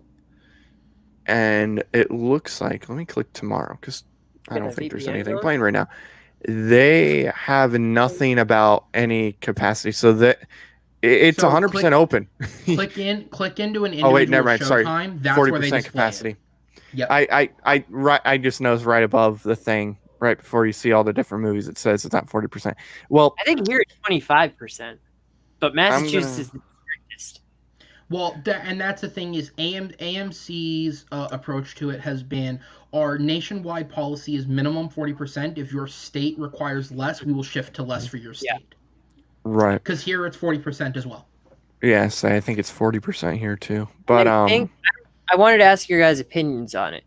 They have, I don't know if you guys use the AMC stubs, but they have something that says you have to reactivate it by July to keep like that price point that you're at. Yes. I'm thinking that we're at March 6th now. What's the date of Kong versus Godzilla? March 26th. 26th? Okay. So 20 days from now. Yeah. I think that I'm going to be comfortable enough with how things are to reactivate my AMC stubs. And it's like not so the AMC stubs is not at it's not because the wording is a bit off, but I've actually asked about it with people I know that work there. Mm-hmm. At least for the moment, it's not that they're indicating that in that July date a price raise will come. What it is the company wants to be able to have an accurate numbering on how many subscribers they have. Mm-hmm. And so what they're doing so this was in place last year, and originally the date was in December. And when they realized that things weren't clearing, they pushed it another 6 months. But essentially, it's in order for them to have an accurate number of how many people they have signed up for the service. What they're doing is they're pausing it for you and giving you the chance to reactivate it. If you don't reactivate it by their determined date, which is them saying by this point you should be good to go to a movie theater, then they're canceling your subscription. Exactly. Because the way I look at it, as long as there are 2 movies coming out, or no, not even as long as there's 2 movies coming out, as long as there's 2 movies coming out a month, because it's the way it is if you buy 2 movies, like if you go to see 2 movies, it pretty much pays for itself. So as long as there's 2 movies coming out in that 30-day period that I will go to the theater to see, and I'll be able to go to the theater to see, I'll reactivate it. My biggest thing hasn't been safety as far as theater goes. My biggest thing has been there's nothing playing. So when Wonder Woman came out and I went to see it at Wonder Woman, I had like 5 gift cards laying around for like AMC that I just used those gift cards as opposed to reacting my AMC stubs. Because frankly, I thought a big company like AMC would have just kept charging you. I'm so thankful that they paused it, because I probably would have been trying to keep it for a few months and then canceling it, just because I felt so bad for the movie theater industry when that first happened. Because especially a place like AMC near me, it's not its own independent building. It's a building that's in this big plaza that they're renting the space, like they're leasing the space. They can't. And again, to kind of address what you said, and this may not be 100% accurate because it's not like I speak to people on an exec level, but I do know people that work in management, so I do have some inside thought into it.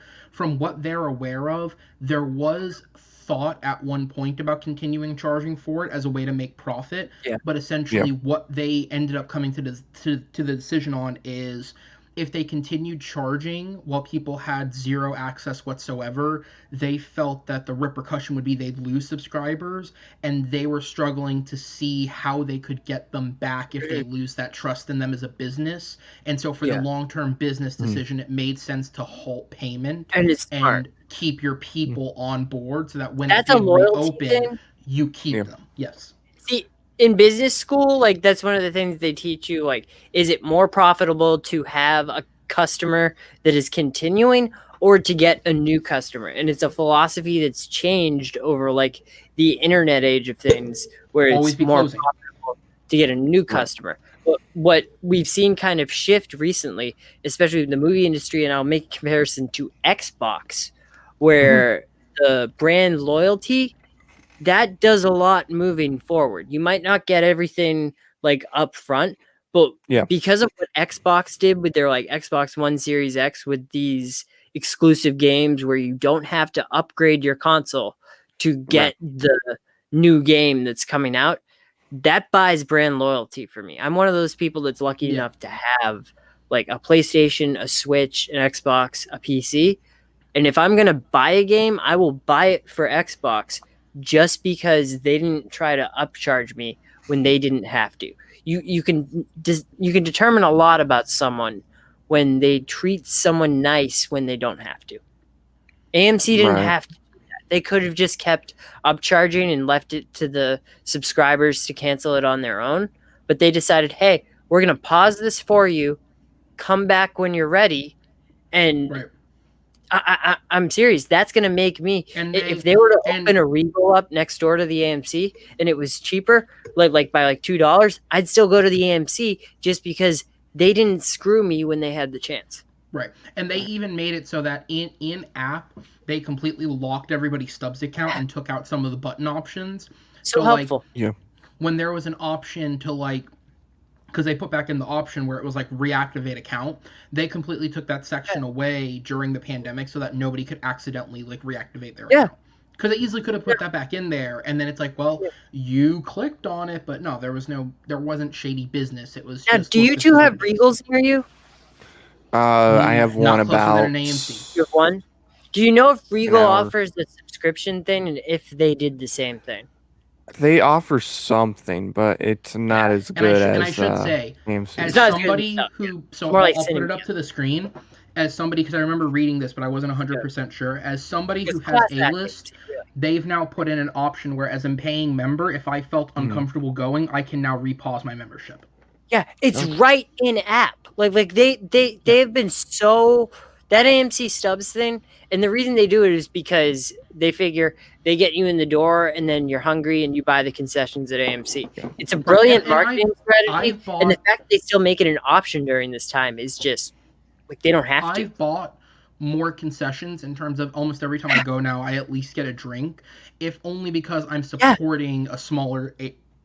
Because I don't go to Disney because I know Disney's a hot zone. Like, I'd love to go back there, but it's a hot zone of people right now, and I'm not risking it. So I drive a little further to go to a smaller theater that barely. Oh, they have like Disney theaters near you? They have AMC's on Disney property. That's where I work. Oh, wow. Oh, okay. Yeah, AMC is on Disney property. Oh, yeah. So they actually have to pay rent to Disney for that. Mm-hmm. And let me tell you, that contract's not cheap. That's crazy. Yeah, like here, it's just like it's in a mall, like it's in like a strip mall, and then there's the AMC, and there's nothing else. The closest thing around is like this specialty like furniture store that has an IMAX in it, and like everything else, there's no other theaters nearby. Sure. So it was like we would be stuck with AMC either way, and just like I just think that's really cool. But another thing that's great about the Stubs is even though you're getting the movie, this is not a paid sponsorship for AMC Stubs. It's not paid at all. It's just a great service that they offer. Because I had the Cinemia before that.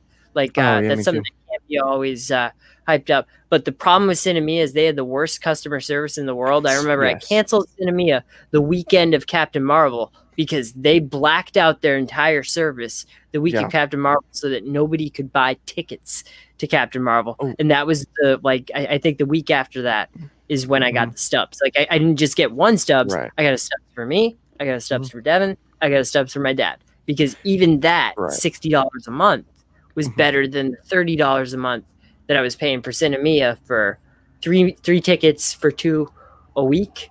And ever since that, they still give you rewards for those 3 movies that you go a week. So the more you go with that Stubs, they still rack up the rewards points, and then you can go and support the concessions with free money that they've given. Right. I profited off of the AMC Stubs. It was amazing. Right. Well, I had Cinemia too, like when it first came out. Like that's Moneyball. Yeah, no, it's great. Like it was a no-brainer for me. Yeah, because I remember having Cinemia when it first came out, like anywhere, and it was like $30 or whatever, and then they did the whole price increase. I remember because it went up to like $100 for existing, and then you had to be a new customer to get it for $20 or whatever, and then they did $10, and that's Stubs when everybody went crazy. Yeah, Stubs put that, and that's the thing with AMC Movie Pass. Stubs hadn't even come along when AMC Movie Pass was starting to die. Cinemia killed themselves because they weren't even coming out with the Stubs until Cinemia started like faltering off because they were realizing, oh, something's happening here. People aren't coming to the movies anymore. It was the most brilliant thing in the world to provide that service directly from the source. Right. So yeah, AMC isn't sponsored. If they want to, No. please, we would love to be the next movie talk and have an AMC sponsored show. I'm not kidding. I still have most of all of the employee shirts I had. If I have to wear one every Saturday, I will. But in those Dolby theaters, I don't know if you have a Dolby in your AMC, but we have a Dolby and an IMAX. Anytime I got the chance to go to a Dolby, I'd go to the Dolby. You go on Fandango, you buy that Dolby ticket. That's over $21. It's like $21.28 when you reserve it on Fandango or something. That's less than what I paid for the AMC stubs. So it's just really a no-brainer. Yeah. You see one movie a month, and it's and it's the equivalent of like what Game Pass is doing, where it's like sign up for Game Pass, get our stuff, get Xbox Live Gold. Same I don't play enough games. A-list. You get Xbox Live Gold for free now? With my Game Pass, yes. Maybe I will get that now. Yeah, Game Pass for Xbox is good. $15 a month, you get Gold and you get Game Pass. It's called Gold Game is Pass like Ultimate. $60 a year on its own. It's called Game Pass. Game Pass Ultimate is the option for that. Yeah. I don't play enough games for that. That's my problem. So I was gonna say we're at about an hour 35 mark. I have a couple of small news stories we can kind of rotate through quickly to kind of tie out the show for a little bit if you guys want. Talk about the Power Rangers. There's news. The Power Rangers story this week. I didn't see any. I didn't. No, my not mom sent me a picture with me and Jason David Frank. It's very blurry, but she finally found it. Nice. The first picture he showed me. I'll start with one that he might like. Sigourney Weaver was talking in interviews this week, and she was asked about Galaxy Quest 2, and her response.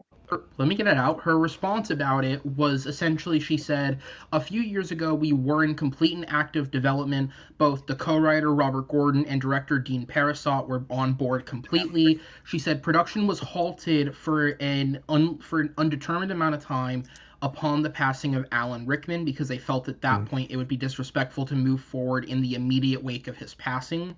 She did say, however, about 6 months ago, she had first contact from co-writer Robert Gordon about them continuing production. She did say that, as of her last knowledge, the writer Robert Gordon and director Dean Parasot, whose most recent film was Bill and Ted Save the Universe, Bill and Ted Face the Music, excuse me. They do save the universe, though. Ew. So, shut up, Nikki. So, I hated that movie. I just gotta ask, was that First Contact thing a pun? No? Did I? Star Trek First Contact. No, I didn't even know I said that. No. The best Star Trek movie.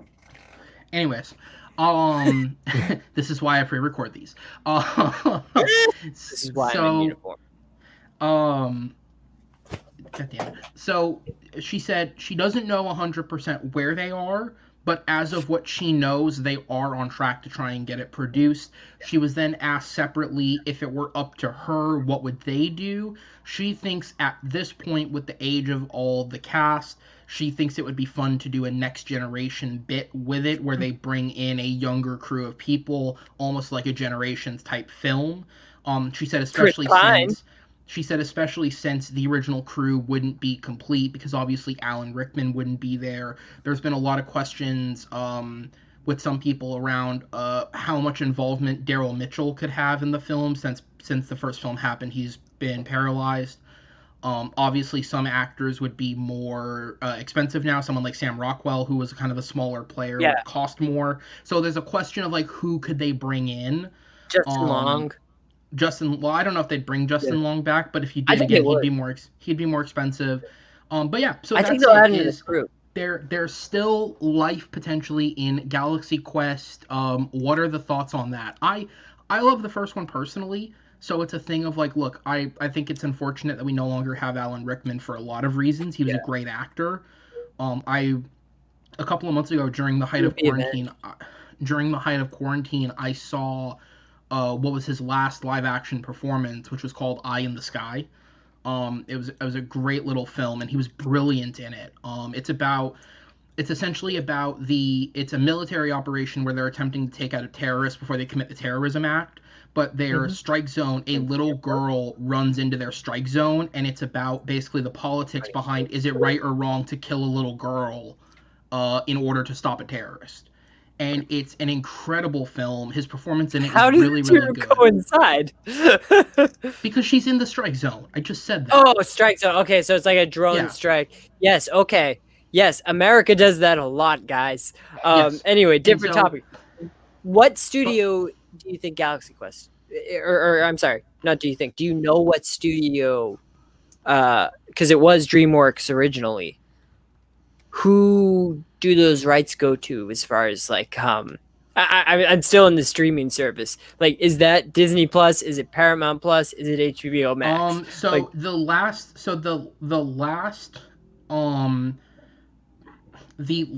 we'd heard on it was when Paramount talked about it. So Paramount are the ones that apparently have it. But it was Paramount in partnership with Amazon Studios, which is a thing they've done a number of times. Most recently, it was Coming to America was a Paramount Amazon production that ended up on Amazon. Yeah, that's a partnership they've had for a few years now. They kind of work together on and off, not like concrete contract, but they've worked together. But that was in 2015, pre Alan Rickman's passing. So it's been 6 years since that's passed. I would assume it's still Paramount that holds it, but I'm not 100% sure. Because I think Galaxy Quest is like, I think it's a great movie, yes, but I think that just screams streaming Paramount series. Plus. Yeah, Paramount Plus series. Yeah, no, but a series. Because the actors that are in it. Like the storyline, the sets, I think that just screams having like a 10 episode Tim Allen, like mini series of Tim Allen television. Tim Allen, Tim Allen Taylor. I think that just screams series. So you're not the only person to think that. I see that here. Actor writer Paul Scheer actually pitched to Paramount in 2017 and wrote drafts for a Galaxy Quest series that focused on the continuing adventures of the Galaxy Quest crew while bringing in new characters to kind of discuss and compare the cultural shift within Star Trek from the original series to the J.J. Abrams films. Now that is something they never moved ahead on, but it is an idea that has been floated around. It's a good idea. I think because it's like what the Orville did, but opposite. Like make a Galaxy Quest series that looks like Discovery, whereas the Orville is they're making a Star Trek series that's a spoof, but it looks like the Next Generation. Right. Yeah. And essentially that would kind of be the. Yeah, I mean, there's not a lot of meat on this story, Matt. If you want to talk about it briefly, but I think they can do that. If it moves forward, I think it could be done well. Yeah, I mean, I would watch it, but it could be one of those, too little, too late type of things. It's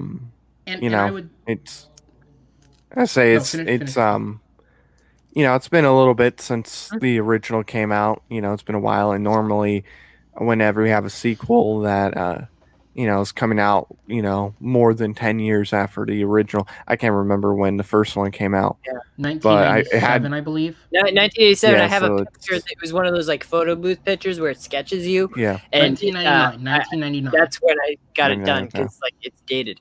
Right. So it's been over 20 years. Yeah. You have her. So yeah. So I was gonna say before I move on to the next one. I don't want to move on yet. I know you weren't a big fan, Nikki, of Bill and Ted, but I just don't think you were a big fan of that series in general. No, I hate that series. As somebody who saw all three of them for the first time next to each other, I actually thought Dean Parisot did a good job bringing the feel of Bill and Ted back, and that is a film that's over 20 years later. Yeah, I skipped the second. I saw 3. If you didn't like the first and third, you probably won't like the second. That's how I viewed it. Yeah. Okay. So, for me, I think Dean Parisot did a great job bringing that feel back. Even if you didn't like it, I still think he did a great job bringing the feel of the series back. And considering he made the first one here, I think if he did come back, he'd be a great choice to do that similar thing. One of the things it really benefits from that's kind of and like, is it too little, too late? You said beer.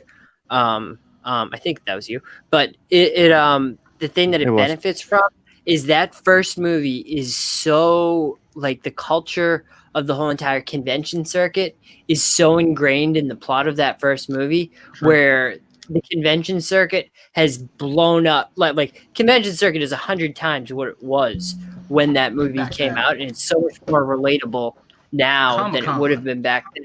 Comic-Con, yeah. Like Comic-Con was what they were making fun of in the first movie, and it's no longer a joke. People actually obsess about that. So what I think would be really cool and how it could benefit from coming back is that this cast who was on a TV show that went on an actual space adventure then has to go back to the convention circuit, and that becomes like their new reality where like people love me now at a convention. This is great. Whereas before they're signing autographs just to get by a convention for these stupid nerds. Whereas now it's nerds are cool going to the convention. They're gods there. And then they have to be thrown into another interstellar adventure. Beer, I know you had something you wanted to finish off on. Galaxy Quest. Yeah, another Galaxy Quest. I was just saying, I'll watch it. I like the original a lot. It's just been quite a while. Hopefully, if they go ahead and they do a sequel for this movie, whether it's a sequel or a show or whatever, hopefully it sorry, I got a message. It kind of threw me off. Anyway, hopefully it ends up being a little better than Coming to America 2. And not like the Zoolander 2's Dumb and Dumber 2, Coming to America. Honestly, I liked Coming to America 2, I guess Coming to America 2. Yeah, I liked it. That's the minimum bar I think they should have to hit. I'd like to see them do better. And I also think again, as I said earlier, I think Coming to America's biggest problem is the original was a film that was steeped in such a humor that I think they all realized they could not get away with completely nowadays. And so it made them have to tackle it from a different approach that didn't always quite work. Right. As someone who isn't a fan of the first one, I think the biggest problem with Coming to America, and this was a movie that was supposed to get a theatrical release, granted. I think their biggest problem was the marketing.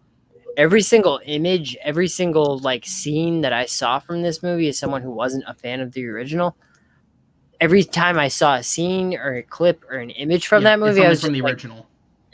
I cringed. I was just like, that doesn't. Which is funny because I remember going seeing the trailers, and I remember to me, I think the trailers failed by not marketing the best part of the movie. Which for me. The best part of the movie was actually the stuff with the son. I thought, oh my god, what is his name? I don't like his name. Are you talking Jermaine something? Jermaine something. Are you talking about the uncle? God, no, the nephew. He was or the son. He was in Sorry to Bother You. And oh, I don't know the actor's name. Oh my god, I'll have to look it up. That's gonna bother me. Yeah, definitely not. Jermaine Johnson? Jermaine Jackson? Nope. No, that doesn't sound right. That's the Jermaine Jackson Fowler. 5. Okay. Jermaine Fowler. No, Jermaine Fowler. Sorry to bother you. Jermaine Fowler. I'll look at Sorry to Bother You, Jermaine. Yeah, Jermaine Fowler. So I thought that a lot of the best stuff was with him, but I remember seeing a trailer and going, hold up, isn't... Because his two relatives are played by Tracy Morgan and Leslie... Oh my god, what is her name? Leslie Jones. Oh, Leslie Jones. I am a Jedi! And so... I was about to say Leslie, no. So for me, it's like they're barely in the trailers. So I'm just like, aren't they the plot of this film? Why aren't they marketing them? They tried marketing the nostalgia, and I think that some of the nostalgia stuff was, quite frankly, the worst parts of the film. Some of it worked, but why did D'Artagnan need to play the pastor again? There's no reason to bring that character back. Yeah, true. It was just for nostalgia purposes. The barbershop worked sometimes, not at others. We're coming to America. I am very curious though, because you're saying there was some jokes from the original that were a little more adult that they had to do different. Which one are you talking specifically? Because I know what you're talking about. I mean some of the specific wording of certain things. So one joke that caught me off guard was in the original when they do the bathing joke, they make one of the lines is, "The royal penis is clean, sir." But in this, when they're bathing Leslie Jones, I was expecting like the royal vagina, but they say the royal privates. And I'm like, that's really weird that they can't, they felt like they couldn't get away with vagina. That's really weird. Yeah. Things like that, where it felt like they almost overcorrected to a PC. I think they could have gotten away with it. Even if they would have done the royal penis. It's. I mean, Marvel had a boner joke in the show. It's a PG-13, so, and that was a TV PG show, by the way. Yeah, that was technically is a kids show, if you will. So how dare they sexualize boner? But how was the show? Like, did the movie look like it was an R-rated movie that was edited down to PG-13, or did it look like it was PG-13? No, it looks like they wrote it. They wrote it how they felt it would play best in the modern day, and it happened in to be PG-13. Yeah. Mm-hmm. See, here's the thing: if they had known when they made that this was going to be straight to streaming, they would have gone all out R. I think they would have made it R. I think they would have at that point. At that point, I think they would have. People can shut off a streaming service and not get their money back from the. Right. Part of me wondered if they. Like, I don't think they made this shooting for a PG-13. I think they made because Eddie Murphy talked in interviews. Like, he was actively saying there was stuff in the original that we were all kind of looking at it and we didn't think would play the same way today, so we were approaching it differently. Like, this is from him. Right. And so for me, it's like, I honestly think they made the film they thought would work best, and it happened to be a PG-13. Like, I don't think they were shooting for it. And I'll tell you. Do you think they made this? Did they make it to make a good sequel to the first one? Or did they make this to try to get a cash grab at the box office? No. It has heart. It has actual heart. It's a what's the word I'm looking at? It's like a love story or whatever. It's like a tribute to the original in a sense, where they're trying to honor it.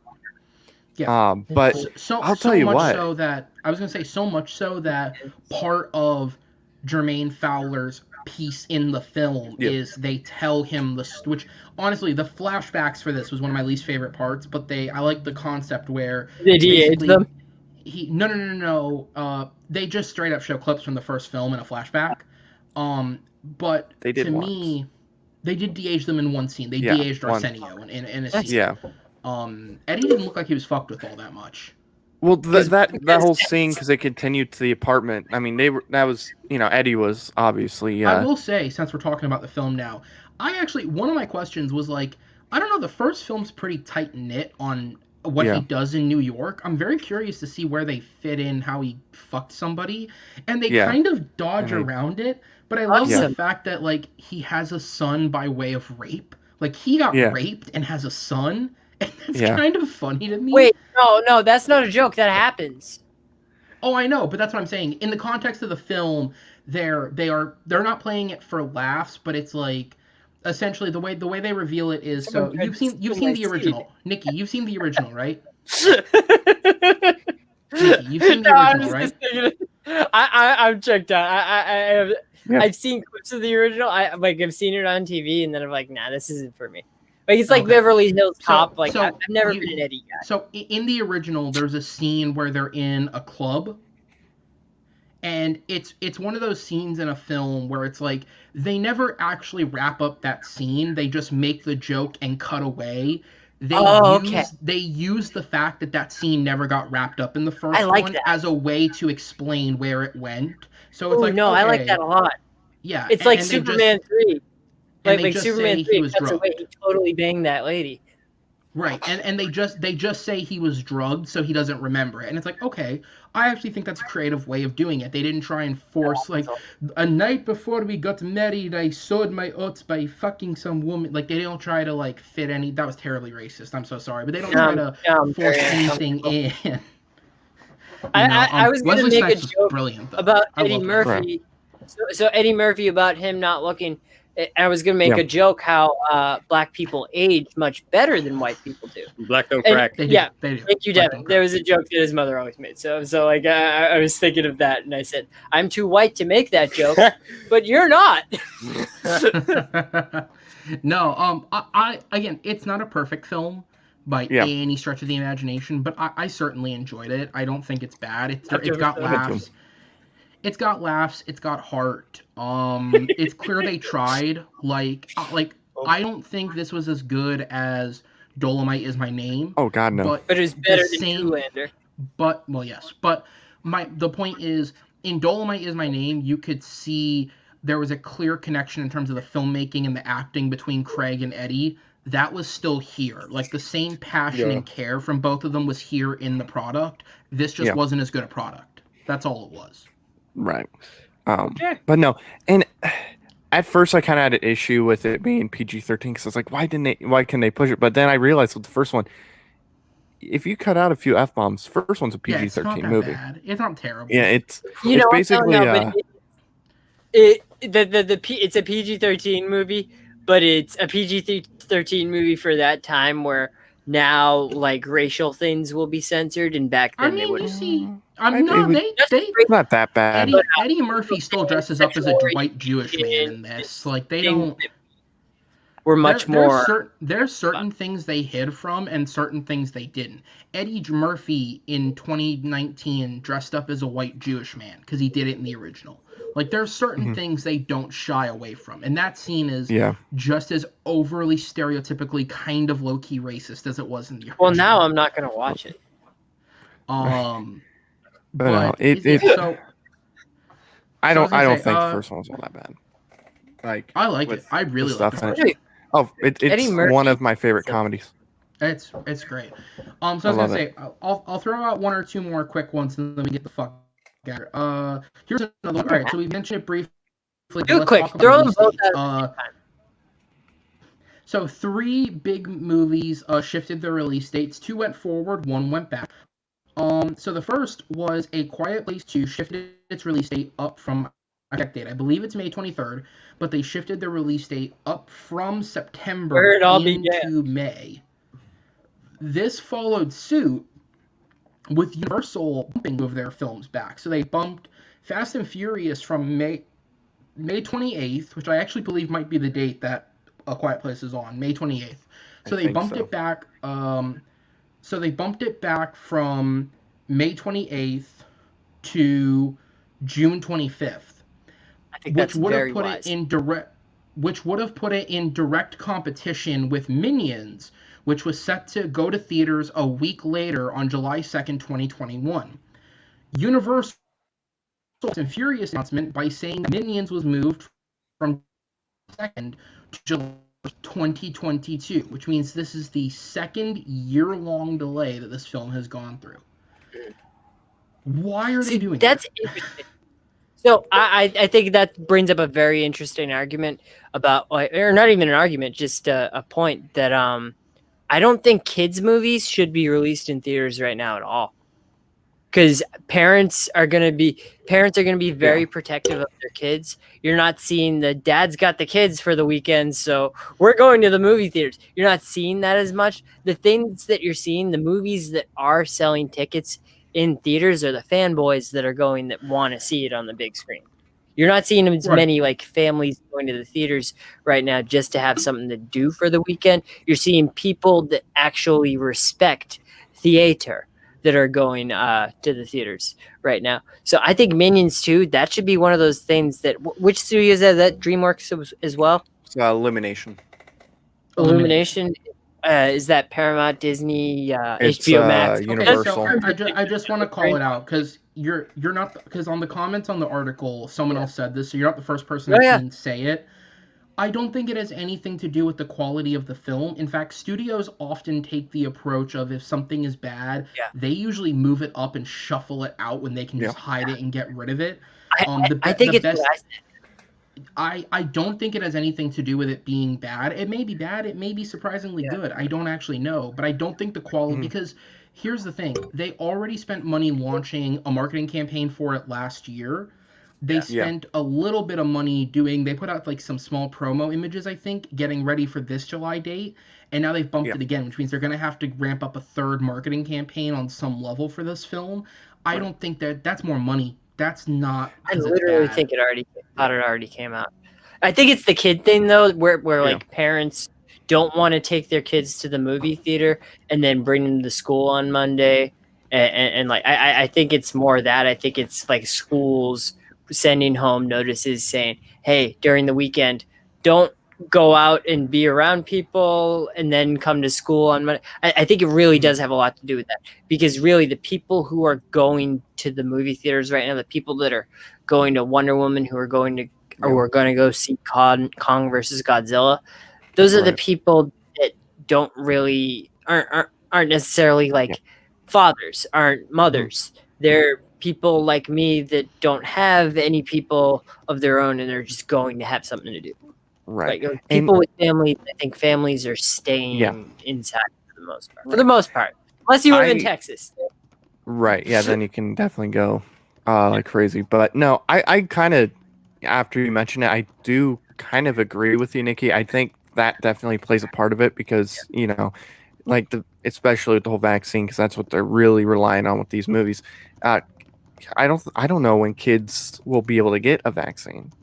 It might be a year before they could. Like, kids can spread it, but they're not gonna. Most kids, unless they have a pre-existing condition, are not gonna have any fatalities. They're gonna be fine. True. But and I know people like criticizing Trump for saying it, because kids can be like, they can be big. Kids, anybody who has kids know that, like, germ spreaders, all that stuff. I'm convinced that I got COVID when I saw Sonic last year, just because that was a sold out theater. There were a bunch of kids in that theater, and then I was sick for the next 3 weeks straight. Before like they'd even announced like the quarantines and stuff. So the whole entire thing with kids, I think that is a big deal, and I think it's a school thing. So like if your kid is going to school, then they don't want to be bringing a virus with them. And on the alternate side of that, when I was growing up, one thing my mother always said was, if you're not good enough to go to school, like if you can't go to school, you're not good enough to go anywhere else. So I think that mentality is there a lot. Even if it's not for everyone, it's there for enough of people that a family of 4 going to the movies for a Despicable Me 2 turns into one fanboy going by himself. Right. But I do want to go to Chris's comment where he said, where he said they're trying to hide it. If it was bad, like, and if they knew it was bad and their purpose was to try to hide it, they would have put it out on VOD. Yeah. I don't think they care. They would just, kids are still going to want to go see it. It's still going to make money. The first one made a ton of money, and I think the first one is not too bad. I kind of like the first one. It's like it's what it is. Good. Yeah. Oh, yeah. The two Despicable Me's, the Minions. It's not. It's obviously not as good as the first 2 Despicable Me's, but I mean, I think it's all right. I saw it and enjoyed myself. But if they, like Nikki said, I don't think whether it's good or bad is gonna change how much money it makes. Now, Quiet Place 2. Quiet Place 2, on the other hand, that's a movie that aren't kids. That's not a kids movie. That it's specifically marketed towards kids. That's a movie that a lot of people, we're expecting that to be a good movie. Yeah. Minions is one of those movies where they don't respect the adults that are bringing their kids to see that movie enough to make it a good movie in the first place. So I'll tell you what, the whole Minion thing, like the characters and whatnot, the products that came out, like the backpack shirts and stuff, made a ton of money, and it was from adults. Like you always have the moms on Facebook when they share the memes or whatever, their own version of memes. It has the Minions on it on the photo. But no, with the Quiet Place 2 though, it's like I've heard with the Quiet Place 2, the movie is like great. Like it's great.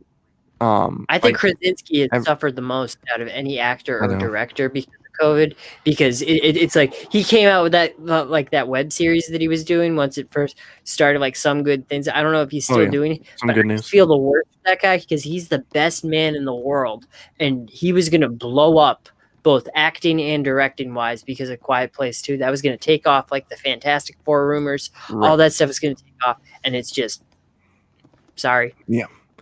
But no, I'm glad it's finally coming out. I've been wanting to see this so bad. I can't wait to go see this in the theaters. He deserves it. Like, he's such a good guy. This movie's gonna it's gonna make a lot of money. for that type of movie. Even with COVID being a thing, for the budget I went into that movie, it's going to make a lot of money. It's going to do really well. Okay, so that was the first one that was pushed back, I believe. Like Bloodshot came out the weekend before that. I saw Bloodshot, and the week after that, it was like gone. I'm going to make a crazy prediction, really quick, for the box office for A Quiet Place 2. And I know you guys are probably going to disagree with it, but I think it's actually going to happen because how big the first one was. I think A Quiet Place 2 is going to make more money than Black Widow. I agree with that because that it goes back to the thing that I'm saying about kids. Kids want to see Black Widow. Kids Black Widows can be considered as like fun for the whole family. PG-13, accessible Marvel movies. That's what kids like. Quiet Place 2. That's where your fanboys are going. Like your Marvel fanboys, DC fanboys. They love Krasinski. Yeah, they love Emily Blunt. That's the type of movie that isn't Marvel movie. I was gonna say, I had something else about the Minions that I want to bring up because I decided to do some quick math because I was curious about something. With A Quiet Place Part 2, though, excuse me, with A Quiet Place Part 2, essentially, Jesus Christ, words. It's rated PG-13, so I should say. Yeah. So families, teenagers, if you're PG-13. That's shocking. A Quiet Place. Oh, Quiet Place. I said that. Yeah. So families with older kids can go. Oh, that's a missed opportunity. Because the first one's PG-13. First one was PG-13? Yeah. That is they shocking. Didn't show the baby coming out of the vagina. I wasn't even thinking that. Do you know what? That's one of those situations, though, where it's like Dark Knight. If there was a drop of blood more in that movie, it would have been rated R. Because it's just so intense. Revenge Movies are weird. Yeah. Revenge of the Sith 2 is another one. Movies are weird. Yeah. You get so much. And that's another thing when it comes to the TV show argument. You get away with so much more on TV with a TV 14 rating than you do with a PG-13 rating. I was going to say, so before we wrap up, I wanted to bring something up just because I noticed that a lot of Illumination's films come out in July. And so this movie, despite the number of films that have had numerous date moves, this movie's only moved twice. It's moved in July to July, and it's moved from July to July. So I'm very curious. So Illumination right now are at 9 films, okay? So how many of those are Despicable Me related? What is it? How many of those are Despicable Me related? 4. Yeah. 4 of the 9 are Despicable Me related. So here's what I'm getting at. 4 of those 9 films, which are Despicable Me 1 and 2, Minions, and then Secret Life of Pets, all released on July 4th weekend. The other 5 of those films released on other dates throughout the year. Okay? And both lists include one film that made $1 billion, because both Minions and then Despicable Me 3 have both made $1 billion. The 5 films, which is Hop, The Lorax, Despicable Me 3, The Grinch, and Secret Life of Pets 2, grossed a total of $2.5 billion domestic or worldwide. The 4 films that released in July, which was the first Despicable Me, the second one Minions, and the first Secret Life of Pets, grossed $3.5 billion. They have made $1 billion more releasing on that July date. So I actually think that's why they're moving it. They have quite literally shown that weekend is a huge gross point for them. And that's including, because like Secret Life of Pets released in summer, and it made $875 million. The second one released in like April or maybe May or June, and it made $430. Yeah, and so going in July, those school concerns do not apply. Right, so that's the point. I think they statistically see that they make more money on that weekend, so I think that's why they're shooting for that same weekend. Yeah. But I think it is both. They don't think kids will they think it'll be safe in May, but they don't think kids will go in May. Right. I mean, yeah, true, but I don't know. And parents are dragging their kids to see Minions. Kids are dragging their parents to see Minions. Right. I think at least. And I was going to say, unless anyone else has anything to add, I think on that note, we're done. I just want to throw in really quick. Please. And I know Maddie will be upset about it, but my lack of disinterest in the Fast and Furious 9.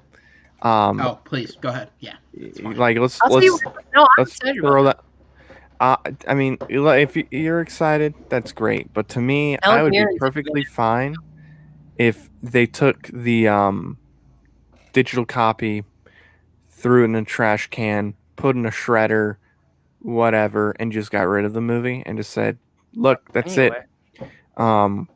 Didn't Amber Heard's like not 8, in it. You know that, right? huh? Amber Heard's not in Fast and I know. Furious. But I'm kind of bored with them. Drama is, but Amber Heard is not. Yeah, Cardi B's in it though, and she has Really? a whole other person. She has a whole other. It's probably gonna be one scene. It's gonna be a Ronda Rousey scene. It's like I know it's gonna be one scene because her character's role is essentially someone who used to sleep with Vin Diesel. That's her character's role. That's I don't know if I should say it. Fuck it. That's pretty much what she did in real life. But did she drug Vin Diesel in the Fast and Furious movie? I don't know. Maybe we'll find out in Fast and Furious 10 when he has to get his son. I don't want to talk about that anymore. I'm worried about that. That's the show, guys. Let me go around the horn. Thank you guys for tuning in and watching. Nikki, Devin, where can people find you guys? You can find me here and clipping out the title topic of the show and then posting it on my channel so that other people can click on that little link that's in the video and then find us here and watch the full video. I've been doing a lot of like creative things to try to get us views. Some of them have worked. Some of them have been reversed. Yeah. But we'll keep trying. All right. Matt, where can people find you? Find me here on the show. This is pretty much the only show I'm on at this point. We're going to be taking a week off, and then not this upcoming Friday, but the following Friday, we will be beginning our Falcon and the Winter Soldier spoiler discussion. So if you're into that and you want to know what we think about that show and want us to go into full detail, click on the show. It's going to be about 8 o'clock, be about an hour long. And we'll be giving all the spoilers as each episode goes by, and then we'll be doing it with other shows as they come out. Absolutely. And guys, you guys can find me here on TMG Entertainment. Let me do the full show plug here at the end. Every Saturday night at 9 EST, we have After Dark. Tune back in next week for that episode. Tomorrow at noon, we have the Supernova Show with Colton Roberts, talking about all the geekiest stuff in the world. On Mondays, we have Schmo Talks going up. Last week, one of the new debuting competitors, Jesse Swift, came in for an interview. If you haven't seen that, please check it out. This week, we continue our previous season recap, beginning with Season 4, so be on the lookout for that. We do have 2 sports shows that are currently on hiatus, Inside the Horseshoe with Matt for football and Suplex City Chats for wrestling with Maddie G. Those will be back at the earliest convenience to both the hosts and the football season progressing. And as Matt said, this Friday, we are off. But starting next Friday, pretty much every week, we are going to have an actively airing show to review. So we will have content for you every Friday talking about the latest in streaming. Also, be sure to check out the sporadic stuff we're putting up. We're starting trailer reactions. I've done a couple. Matt's done most of them. We're starting movie reviews coming in the next few days. We have Chaos Walking, Tom and Jerry, and Raya and the Last Dragon. So be sure to check those out. Subscribe, click the bell, like the video, and stay tuned for more from TMG on behalf of myself and the After Dark team. Thank you for watching, and we will see you guys next time. Take care.